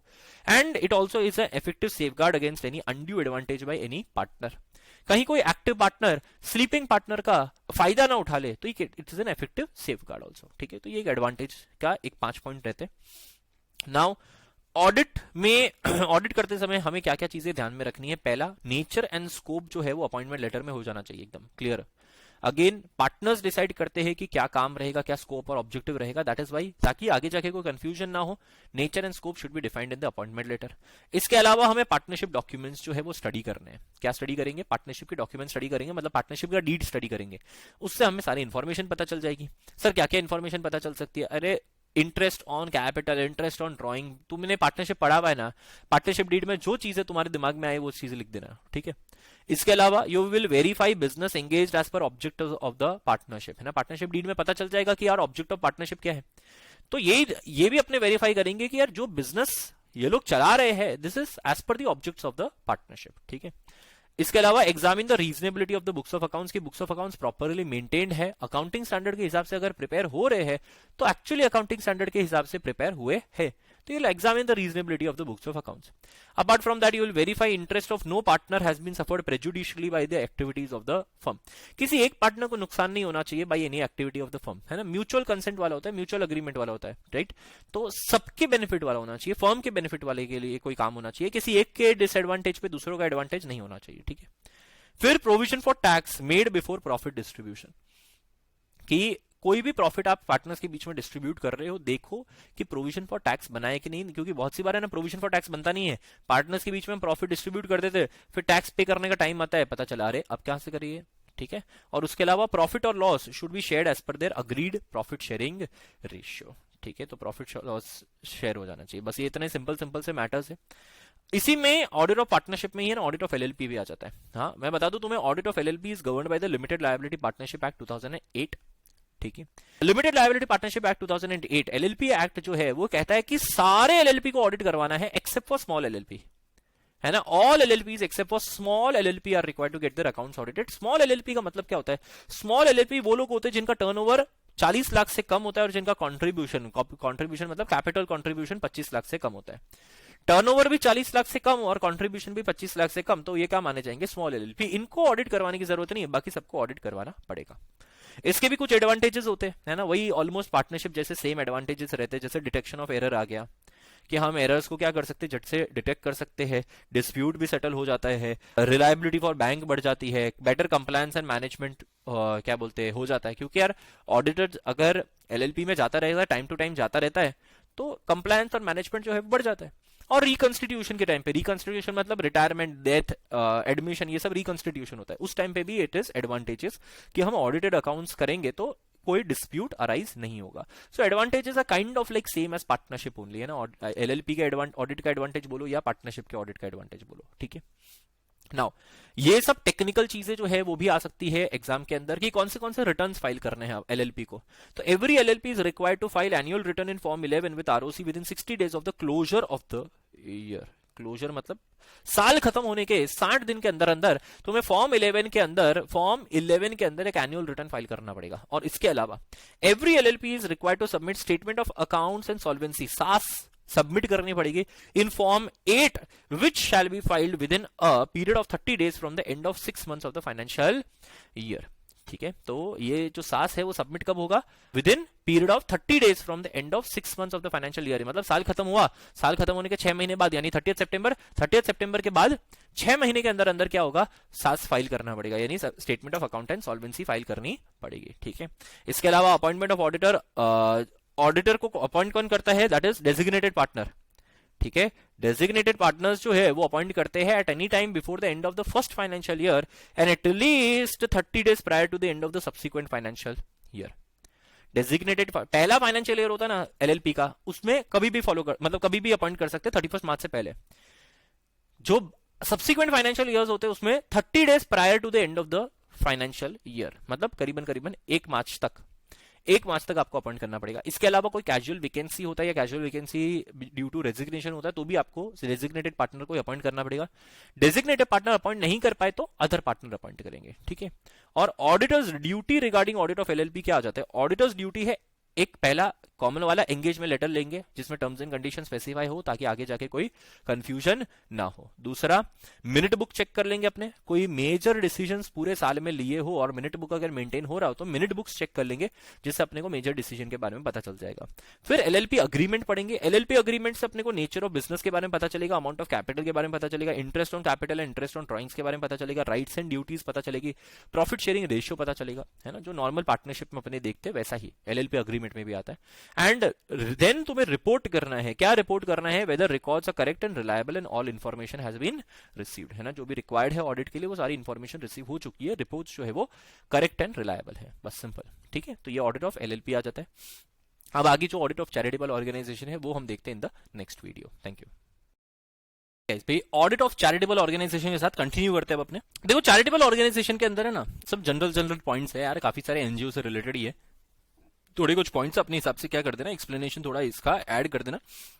पॉइंट्स में क्या क्या है, you have to study the constitution of charitable organisation society की तरह फॉर्म हुआ, ट्रस्ट की तरह फॉर्म हुआ या फिर अपने ये कंपनीज की तरह फॉर्म हुआ, ठीक है। वहां सेक्शन 8 कंपनी की तरह भी चैरिटेबल ऑर्गेनाइजेशन जो है वो फॉर्म हो सकता है। इसके अलावा एक पॉइंट तुम लिख सकते हो about the internal control system, जैसे मैंने कहा तुम्हें यार कॉमन पॉइंट्स वाले, तो एक पॉइंट तुम लिख सकते हो internal control system with regards to amounts collected, क्या जितना पैसा कलेक्ट हो रहा है कहीं से भी, है ना। फॉर एग्जांपल कोई बॉक्स कलेक्शन हो गया या वो चैरिटेबल ऑर्गेनाइजेशन के बॉक्सेस होते हैं अपने बहुत सारी दुकानों के अंदर, ठीक है, तो बॉक्स कलेक्शन से हो गया या डोनेशन से हो गया, वट एवर इट इज, उसमें एक इंटरनल कंट्रोल सिस्टम होना चाहिए कि यार अमाउंट इतना कलेक्ट हुआ वो प्रॉपर्ली डिपॉजिट हो जाना चाहिए बैंक के अंदर, प्रॉपर्ली उसका रिसीट इशू होना चाहिए, सब कुछ, ठीक है। इसके अलावा सब्सक्रिप्शन डोनेशन का एक पॉइंट लिख सकते हो जहां पे तुम्हें देखना पड़ेगा कि whether there are any kind of changes made to the annual fees और अदर फीस, है ना। सब्सक्रिप्शन डोनेशन अपने को रिसीव हुआ तो अपने सब्सक्रिप्शन रजिस्टर के साथ क्या कर सकते हैं, चेक कर सकते हैं।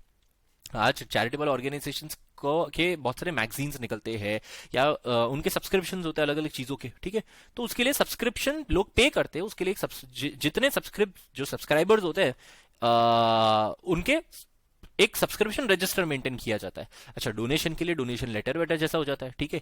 और फिर इसके बाद हम चेक करेंगे whether official receipts are issued.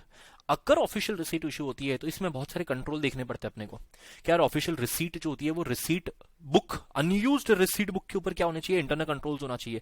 सारी रिसीट बुक ऑब्टेन करो, सीरियली नंबर देखो, क्या सारे रिसीट सीरियली नंबर्ड है, क्या सारे सीरियल नंबर वाले रिसीट है। कहीं ऐसा ना हो कि चैरिटेबल ऑर्गेनाइजेशन के नाम पे डोनेशन ले लिया, रिसीट दे दी और उसकी काउंटर फॉइल फाड़ दिया, तो सीरियल नंबर होना चाहिए, सारे रिसीट बुक स्टार्टिंग से लेकर एंड तक का सब कुछ ऑब्टेन करो, अनयूज्ड रिसीट बुक लॉक में होनी चाहिए, ये सब चीजें ध्यान में रखनी है। इसके अलावा लेगेसीज का पॉइंट लिख सकती हो, you have to verify the amount received by reference to correspondence. Correspondence मतलब क्या, कोई भी तरह का कम्युनिकेशन। सो बेसिकली लेगेसी क्या होता है कि कोई अगर बसता है, ठीक है, तो वो अगर चैरिटेबल ऑर्गेनाइजेशन नाम पे अपने विल में लिख के जाता है तो वो अपने उसमें उस विल को या लॉयर के कम्युनिकेशन को क्या कर सकते हैं, अपने वेरीफाई कर सकते हैं। फिर इन्वेस्टमेंट इनकम है तो बहुत ही बेसिक वाला यार। इन्वेस्टमेंट इनकम में you can vouch the amounts received with dividend and interest counter foil and checking the calculation of interest received. अगर मैंने कोई इन्वेस्टमेंट किया है तो मेरे को कितना इंटरेस्ट मिला है, इंटरेस्ट का कैलकुलेशन देख लो। डिविडेंड है तो भाई डिविडेंड का कोई लेटर वेटर आया होगा कंपनी से, जिस कंपनी के अंदर इन्वेस्ट किया हुआ है उस कंपनी का डिविडेंड का लेटर आया होगा, उसमें देख लो, ठीक है। इसके अलावा vouching the income tax refund with the correspondence with the income tax department. भाई इनकम टैक्स रिफंड अपने क्या कर सकते हैं, वाउच कर सकते हैं, है ना। Vouching the income tax refund मतलब क्या हो गया अपने यार, जैसे फॉर एग्जांपल चैरिटेबल ऑर्गेनाइजेशन के ऊपर टैक्स लगता नहीं है, मान लो टीडीएस किसी ने उसका काटा होगा, चैरिटेबल ऑर्गेनाइजेशन जैसे इंटरेस्ट पे टीडीएस कटता ही है, इवन तो आपके ऊपर टैक्स नहीं लगता पर इंटरेस्ट तो टीडीएस तो कटेगा ही। तो वो क्या कर सकते हैं, अपने रिटर्न्स के साथ वेरीफाई कर सकते हैं कि हमें इनकम टैक्स का रिफंड मिला है कि नहीं। और last, vouching payment of grants also verifying that the grants have been paid only for charitable purpose. अगर आपने कोई ग्रांट पे किया है, एक्सपेंडिचर किया है, तो वेरीफाई करना है कि grant should be paid only for charitable purposes. Is that clear everyone? ठीक है, तो ये ऑडिट ऑफ चैरिटेबल ऑर्गेनाइजेशन के कुछ जनरल पॉइंट्स हो गए, इसमें कोई बहुत स्पेशल पॉइंट जैसी कोई बात नहीं है, ठीक है। हाँ, ऑडिट ऑफ एजुकेशनल इंस्टीट्यूशन में डेफिनेटली है ना, फीस फ्रॉम स्टूडेंट जो एक होता है ना, वो फीस फ्रॉम स्टूडेंट के बारे में तुम 3-4 पॉइंट आराम से लिख सकते हो, तो that can become a very specific point, ठीक है। तो ऑडिट ऑफ एजुकेशनल इंस्टीट्यूशन में देखो क्या क्या है, we can vouch fees from student, है ना, कितने नंबर ऑफ स्टूडेंट्स है वो अपने चेक कर सकते हैं। अब उसके लिए ना एक रजिस्टर मेंटेन करा होगा, ठीक है, स्टूडेंट रजिस्टर मेंटेन करा होगा। स्टूडेंट रजिस्टर को अटेंडेंस रजिस्टर, जो क्लास का रजिस्टर होता है ना, अटेंडेंस रजिस्टर, उसके साथ वेरीफाई करो। वेरीफाई करने से अपने को पता चल जाता है कि यार कितने स्टूडेंट्स जो रजिस्टर में जिनका नाम है सबका सब अटेंडेंस में उतना ही वही नाम होने चाहिए ना, कोई ऐसा थोड़ी स्टूडेंट होगा। तो वही देखना अपने को फीस, और फिर अपने देखेंगे कि यार उनसे कितनी फीस आई है, कितनी फीस पेंडिंग है, फिर उसको कैश बुक के साथ वेरीफाई करेंगे। उन्होंने फीस पे कर दी तो कैश बुक में कहीं ना कहीं एंट्री होगी। फिर इसके अलावा एडमिशन फीस देखेंगे कि एडमिशन फीस एक वन टाइम फीस वाली बात होती है भाई। हाँ, एडमिशन फीस एक वन टाइम फीस चीज होती है, तो वो एक क्या बोलते हैं, वो इनकम की तरह रिकॉर्ड नहीं होगी, वो कैपिटल रिसीट की तरह रिकॉर्ड होगी, ठीक है। इसके अलावा कोई गवर्नमेंट या लोकल अथॉरिटी का ग्रांट मिला है कि नहीं, डोनेशन मिला है कि नहीं, ये सब चीज अपने चेक कर सकते हैं। मतलब ये सब तरह की रिसीट बता दी इन्होंने, सब तरह की रिसीट बता दी कि कहां कहां से पैसा आ सकता है, गवर्नमेंट या लोकल अथॉरिटी का ग्रांट आ गया, कोई डोनेशन आ गया। और फिर एस्टैब्लिशमेंट एक्सपेंडिचर्स अपने को चेक करने। एस्टैब्लिशमेंट एक्सपेंडिचर चेक करना मतलब बेसिकली क्या हो गया कि यार स्कूल चलाने के लिए जो खर्चा होता है, अपने सैलरी वैलरी पे करते हैं, वो सब एक्सपेंडिचर देखने पड़ेंगे, ठीक है। Then you have to ensure that any free studentship and concession fine for late payment and absence.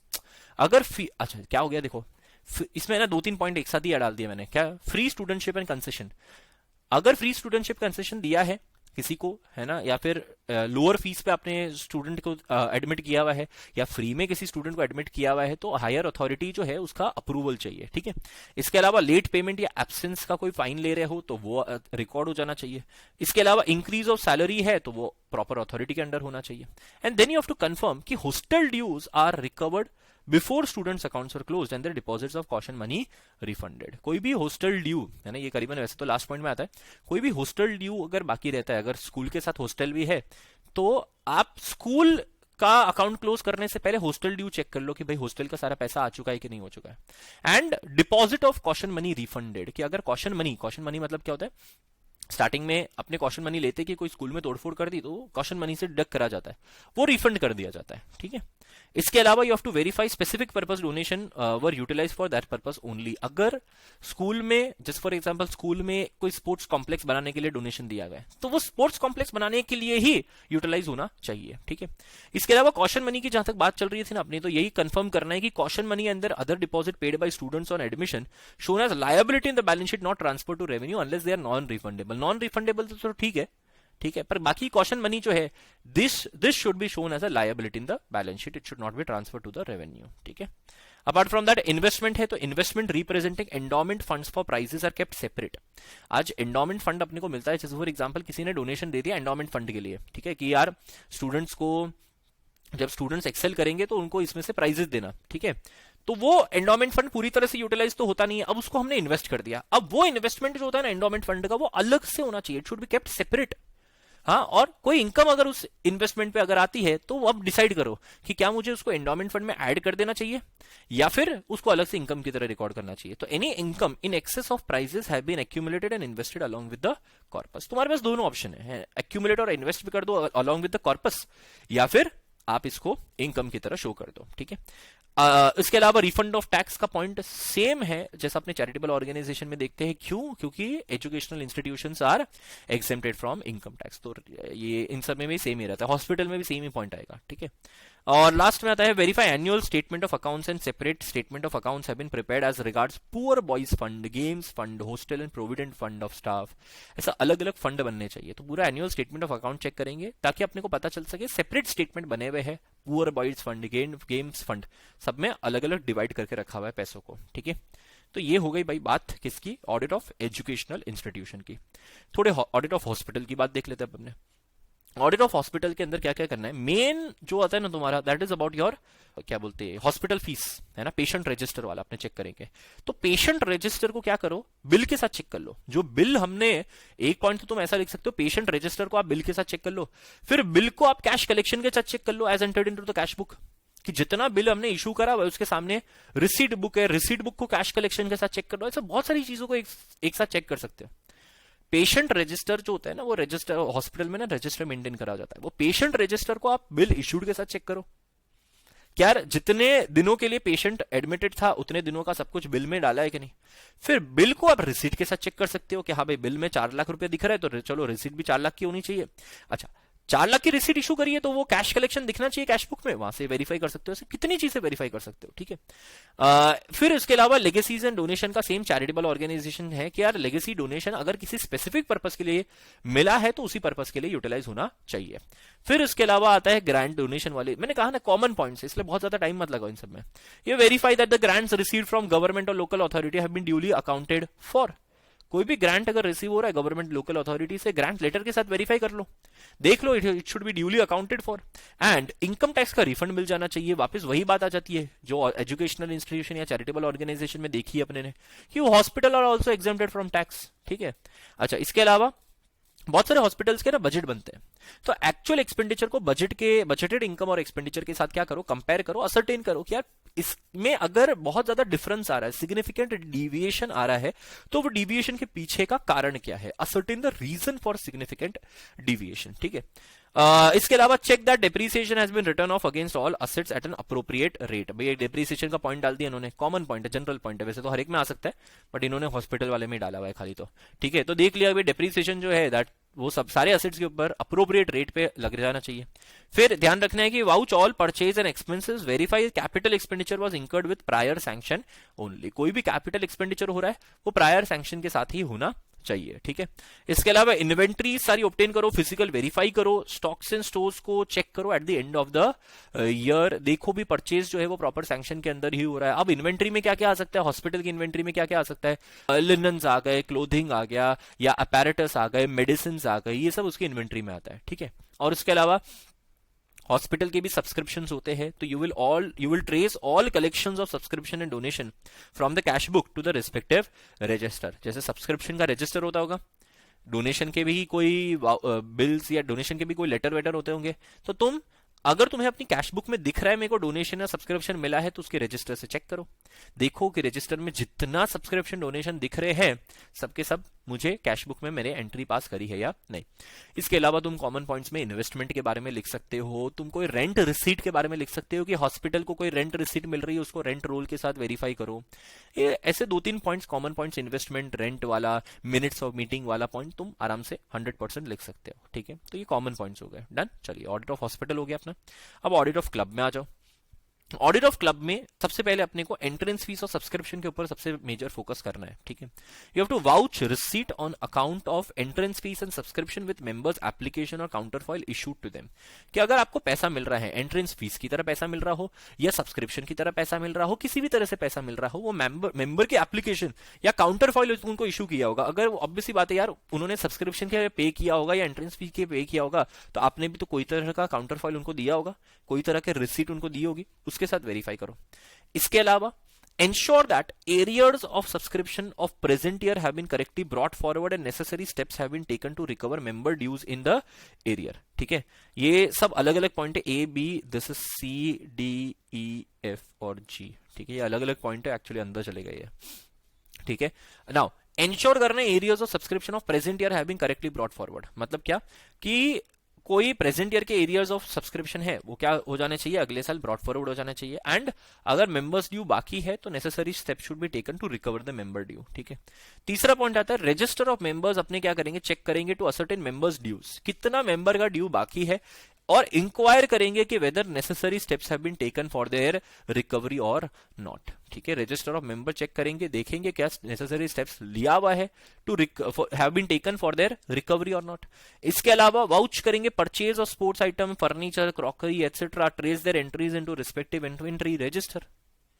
Purchase का वाउच कर सकते हैं, इन्वेंटरी रजिस्टर के साथ उनकी एंट्री चेक कर सकते हैं। अब परचेज किन चीजों की होती है क्लब के अंदर, sports item, furniture, crockery etcetera, food item की हो सकती है। ठीक है, इसके अलावा इन्वेंटरी खुद भी फिजिकली वेरीफाई कर सकते हैं, जैसे अपने परचेज चेक कर रहे हैं वैसे इन्वेंटरी फिजिकली वेरीफाई करेंगे, देखेंगे इन्वेंटरी जो है उसमें कंट्रोल्स है, कोई भी आके इन्वेंटरी को एक्सेस नहीं कर सकता है, ऐसे सब पॉइंट्स इन्वेंटरी के बारे में लिख सकते हो। ठीक है, apart from that you will trace debit for a selected period from subsidiary register maintain in respect of supplies and services to the member. मतलब क्या हो गया, मेंबर को आप कोई भी सप्लाईज देते हो, सर्विसेज देते हो, ठीक है, you know with regards to sports material हो गया, विद रिगार्ड्स टू फूड हो गया, तो वो आप मेंबर के अकाउंट के अंदर डेबिट करते हो। क्या करोगे आप, रैंडमली जो सब्सिडियरी रजिस्टर मेंटेन होता है, जैसे फॉर एग्जांपल है ना स्पोर्ट्स अरीना वाला है ना, स्पोर्ट्स क्लब के अंदर स्पोर्ट्स अरीना वाला होता है, तो वो अपना एक रजिस्टर मेंटेन करता होगा कि किसने क्या क्या, टेबल टेनिस का कोर्ट किसने 1 घंटे के लिए लिया था, या ये क्या बोलते कोई बास्केटबॉल का कोर्ट किसने 1 घंटे के लिए लिया था, 2 घंटे के लिए लिया था,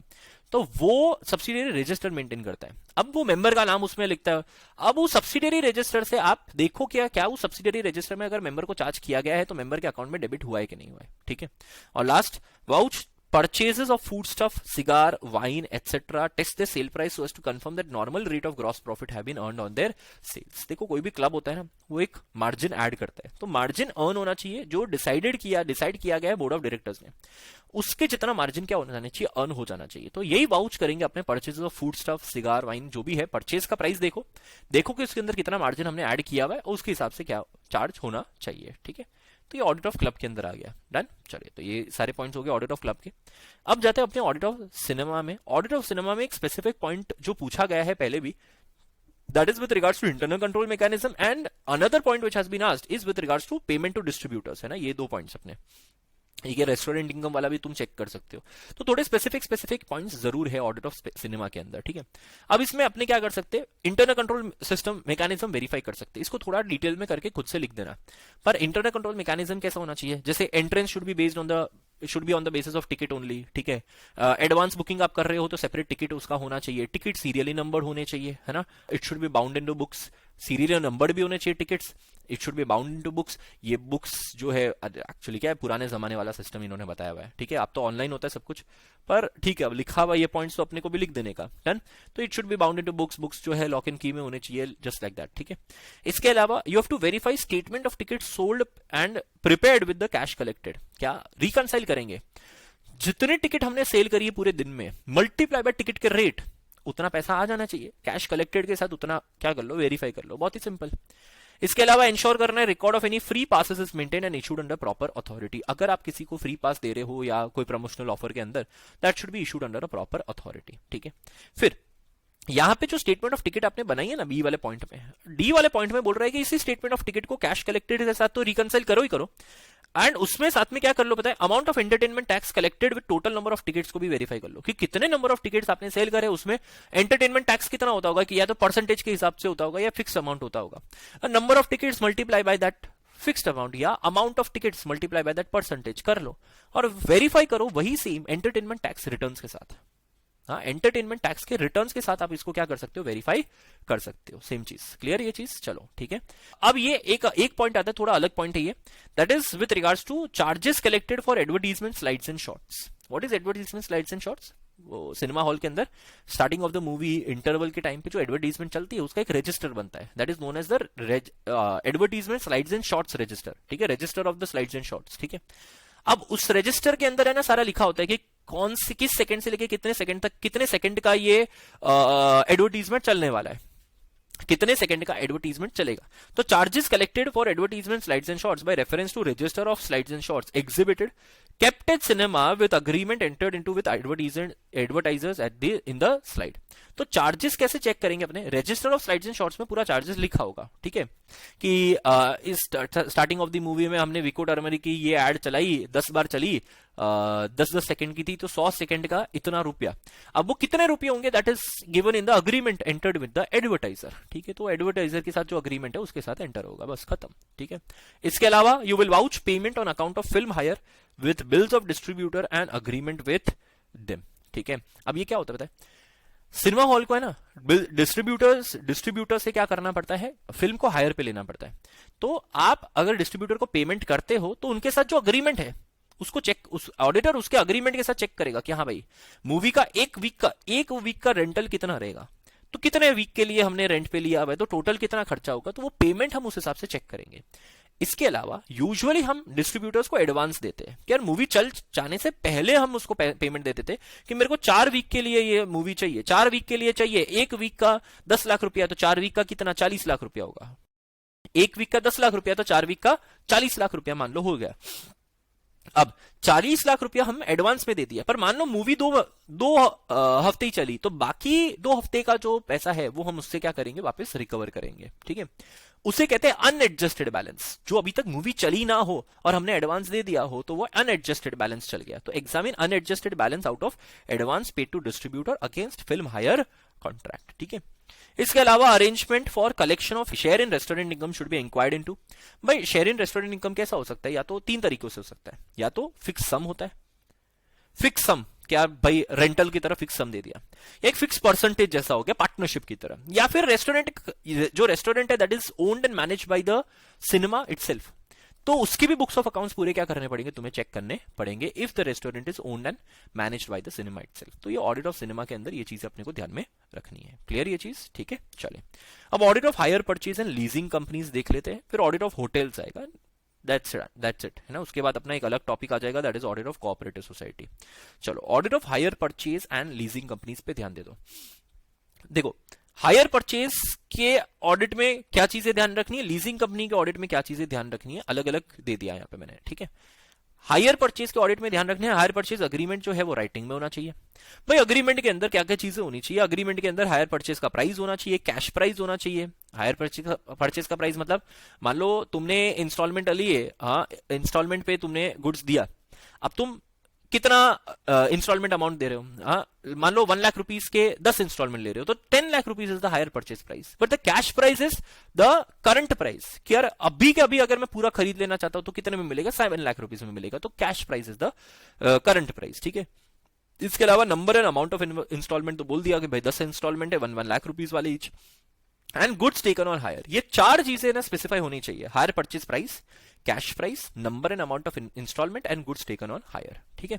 और उसके अलावा अपने को वेरीफाई करना है instalment payments are received regularly, भाई रेगुलर बेसिस पे इंस्टॉलमेंट का पेमेंट अपने को क्या हो जाना चाहिए, रिसीव हो जाना चाहिए। क्लियर है ये चीज, ठीक है। तो ये audit of hire purchase and leasing company में हायर परचेज में आ गया, 3 ही पॉइंट है, कुछ ज्यादा खास नहीं है। लीजिंग कंपनी में ना एक टॉपिक अपना आता है मोडालिटी वाला, वो खाली तुम्हारे समझने के हिसाब से था, मेन तुम्हारा topic audit of leasing company का ही है। लीजिंग कंपनी में कैसा मोडालिटी मैं फिर भी यहां पे समझा देता हूं तुम्हारे एक लास्ट एक रिविजन के लिए।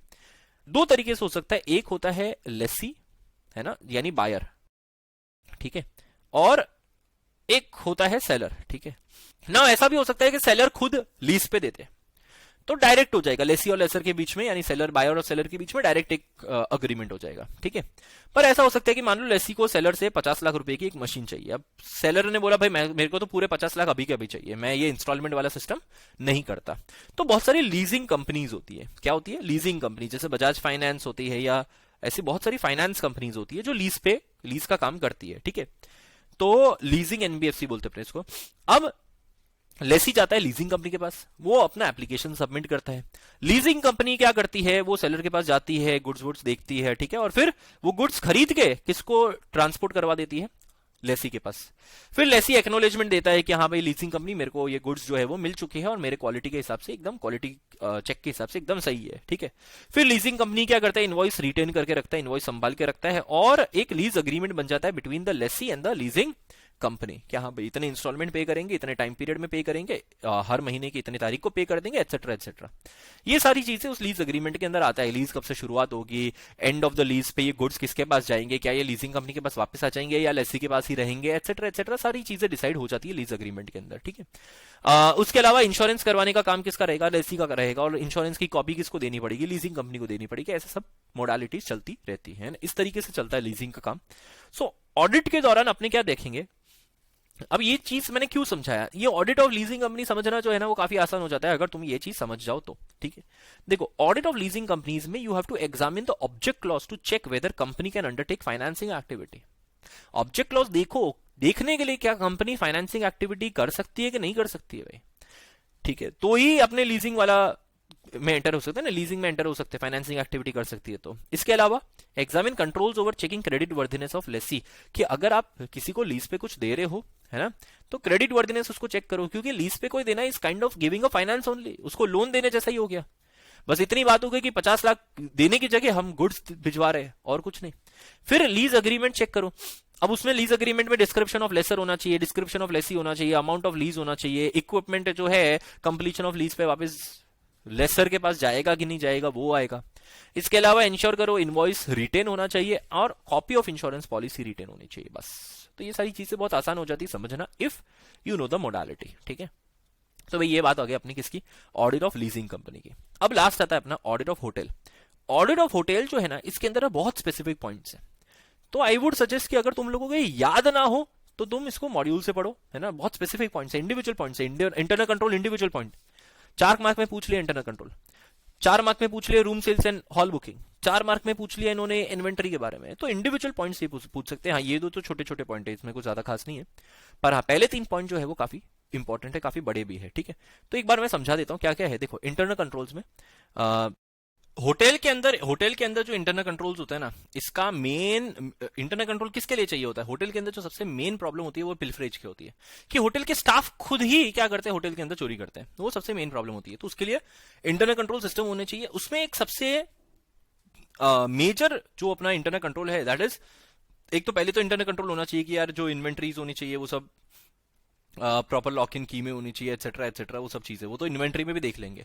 पर मेन चीज होती है कि अपने रेगुलर ट्रेडिंग अकाउंट्स लो, रेगुलर ट्रेडिंग अकाउंट्स, हर एक सेल पॉइंट का एक रेगुलर ट्रेडिंग अकाउंट लो, ठीक है, for the period under review. अब वो वीकली ट्रेडिंग अकाउंट भी हो सकता है, मंथली ट्रेडिंग अकाउंट भी हो सकता है। ट्रेडिंग अकाउंट इज बेसिकली कि आपके पास कितना कितना गुड्स आया है, कितना कितनी रेवेन्यू जनरेट हुई, सामने कितना कितना कंजम्पशन हुआ है आपका, ठीक है। तो उस हिसाब से अपने को ग्रॉस प्रॉफिट पता चलेगा। ग्रॉस प्रॉफिट का परसेंटेज अपने कंपेयर करेंगे वीकली, है ना। अगर बहुत ज्यादा डिफरेंस किसी में आ रहा है, अपने को पता है यार ग्रॉस प्रॉफिट का एवरेज परसेंटेज 40% होता है। अब वो 40% से कोई अगर किसी दिन किसी हफ्ते 20% हो गया तो ऑब्वियसली अपने एग्जामिन करेंगे, एक्सप्लेनेशन मांगेंगे कि यार क्यों भाई इतना डिफरेंस कैसे आ गया। जब नॉर्मली अपने हर हफ्ते का हर एक सेल्स पॉइंट का मतलब, जैसे होटल के अंदर अलग अलग सेल्स पॉइंट होते हैं, रूम सेल्स का एक अलग सेल्स पॉइंट होता है, हॉल बुकिंग एक अलग सेल्स पॉइंट होता है, लॉन्ड्री का एक अलग सेल्स पॉइंट होता है। इसके अलावा वो जो दूसरे सर्विसेज अगर होटल प्रोवाइड करती है तो वो एक अलग सेल्स होता है। ये कौन से रेस्टोरेंट का सबसे बड़ा तो मेन सेल्स पॉइंट होता है रेस्टोरेंट का, तो रेस्टोरेंट का एक अलग सेल्स पॉइंट होता है। हर एक सेल्स पॉइंट का एक ट्रेडिंग अकाउंट बनाओ, वीकली मंथली, और ग्रॉस प्रॉफिट में कोई ज्यादा डिफरेंस आना नहीं चाहिए। तो बेसिकली क्या आ जाता है, पता चल जाता है रेवेन्यू कितना है, सामने कॉस्ट ऑफ गुड्स सोल्ड कितना है। इसके अलावा रूम सेल्स और हॉल बुकिंग है, तो रूम सेल्स और हॉल बुकिंग में क्या करना है अपने को, you have to verify charge rates use on guest bill and standard room rate, any difference should be investigated. आज रूम सेल्स होता है ना, तो अपने गेस्ट रजिस्टर के साथ वेरीफाई कर सकते हैं। और ये वाला पॉइंट सेम है अपने हॉस्पिटल का, जैसे देखते हैं ना अपने गेस्ट रजिस्टर को बिल के साथ चेक कर लो, बिल को रिसीट के साथ चेक कर लो, रिसीट को कैश बुक के साथ चेक कर लो, ये सब पॉइंट्स तो सेम ही रहेंगे। मेन पॉइंट इसमें बाकी क्या आ जाता है कि रूम सेल्स अगर होता है तो चार्ज जितना हमने रूम सेल्स का रेट चार्ज किया है गेस्ट बिल के अंदर जो दिख रहा है, और स्टैंडर्ड रूम रेट में कोई डिफरेंस नहीं होना चाहिए। डिफरेंस हुआ तो इन्वेस्टिगेट करो कि किसकी अथॉरिटी के अंदर ये डिस्काउंट दिया है, ठीक है। हॉल बुकिंग का एक अलग रजिस्टर मेंटेन होना चाहिए, उसमें भी देख लेना है कि यार कब कब हॉल बुक हुआ है, उसका कितना कितना अमाउंट मिला है, रिसीट इशू हुआ है कि नहीं, वो सब चीजें तुम देख सकते हो उसमें, ठीक है। अपार्ट फ्रॉम दैट इन्वेंट्री, अब देखो होटल में जो इन्वेंट्री होती है ना, कोई भी होटल के अंदर इन्वेंट्री है वो रेडिली पोर्टेबल और सेलेबल रहती है, specially food and beverage inventory. अब होटल में बहुत सारी फूड एंड बेवरेज इन्वेंट्री काफी महंगी महंगी होती है तो इन्वेंट्री रेडिली पोर्टेबल होती है, सेलेबल होती है, आराम से बेच भी सकते हो, चोरी भी हो सकती है जल्दी, इसलिए जिस एरिया में लार्ज क्वांटिटी ऑफ इन्वेंट्री है ना वो लॉक्ड होना चाहिए। इसके अलावा यूजुअली होटल की इंडस्ट्री क्योंकि इतने ह्यूज अमाउंट में इन्वेंट्री होती है और इतनी अलग अलग तरह की इन्वेंट्री होती है, ठीक है, तो इसलिए यूजुअली जो इन्वेंट्री टेकिंग का काम होता है ना ये किसी आउटसाइड पार्टी को दे देते हैं अपने। वो आउटसाइड पार्टी क्या करती है, इन्वेंट्री टेकिंग करती रहती है, कंटिन्यूअस बेसिस पे करती है, और वो जो रिपोर्ट सबमिट करती है ना उसके बेसिस पे इन्वेंट्री जो है बैलेंस शीट के अंदर एंट्री करी जाती है। होटल बाकी खुद कोई जो है परेशान होती नहीं है कि अरे मेरे को 31 मार्च की इन्वेंट्री काउंटिंग कर रही है, वो एक बाहर किसी इंसान को आउटसोर्स कर दिया ये काम, वो कंटिन्यूस बेसिस पे इन्वेंट्री टेकिंग भी करते रहता है और 31 मार्च की जो इन्वेंट्री का बैलेंस निकलता है वो बैलेंस शीट में चला गया, खत्म, सिंपल, ठीक है। चलो अब एक पॉइंट कैजुअल लेबर का लिख सकते हो कि यार होटल इंडस्ट्री ज्यादातर कैजुअल लेबर पे चलती है, क्यों? होटल जो ट्रेड है ना इसमें कैसा होता है, सीजन का टाइम होता है तब तो बहुत सारे लोगों की जरूरत होती है, जो ऑफ सीजन का टाइम होता है तब कोई नहीं आता, तो जितने लोग होते हैं ना उतनी भी जरूरत नहीं होती अपने को। सो कभी कभार क्या होता है सीजन के टाइम पे ना बहुत सारे कैजुअल लेबर आते हैं, तो you have to verify the records maintain for casual labour, है ना, कि कैजुअल लेबर सच में इतने ही आए हैं, प्रॉपर इंटरनल कंट्रोल सिस्टम होना चाहिए, कैजुअल लेबर के नाम पे कोई चोरी ना कर रहे, ठीक है। So hotel trade operates on a very large extent on casual labour. और लास्ट एक ट्रैवल एजेंट और शॉप का देख सकते हो, इसमें ट्रैवल एजेंट से क्या कर लो, एक लेजर ले लो, ठीक है, और फिर चेक करो उसके साथ कि हमने उसको कितना बिल इशू किया हुआ है। ट्रैवल एजेंट लेजर क्यों देता है कि उस ट्रैवल एजेंट के थ्रू होटल की कितनी बुकिंग हुई है वो लेजर में दिखता है अपने को, और अपने बिल अगर इशू करते हैं तो वो है कि यार क्या बोलते हैं उसके थ्रू बुकिंग हुई है तो उसको पैसा मिला है। अब हम उसको बिल रेज करते हैं कि बिला भाई जितना हमारा पेमेंट है उतना हमें दे दे। ऑब्वियसली कमीशन माइनस होने के बाद होता है या सिस्टम अलग अलग हो सकता है, या तो कमीशन माइनस होने के बाद पेमेंट होता है या कमीशन अलग से पे किया जाता है, बट जो भी कमीशन है वो कमीशन मैच होना चाहिए विद द अग्रीमेंट, है ना, अग्रीमेंट के साथ वो कमीशन मैच होना चाहिए, दैट्स इट, ठीक है। चलिए तो ये ऑडिट ऑफ होटल्स तक था, यहाँ पे अपनी स्पेशल ऑडिट कंप्लीट हो चुकी है। अभी ऑडिट ऑफ कोऑपरेटिव सोसाइटी का अलग टॉपिक है, वो हम देखते हैं in the next video. Thank you.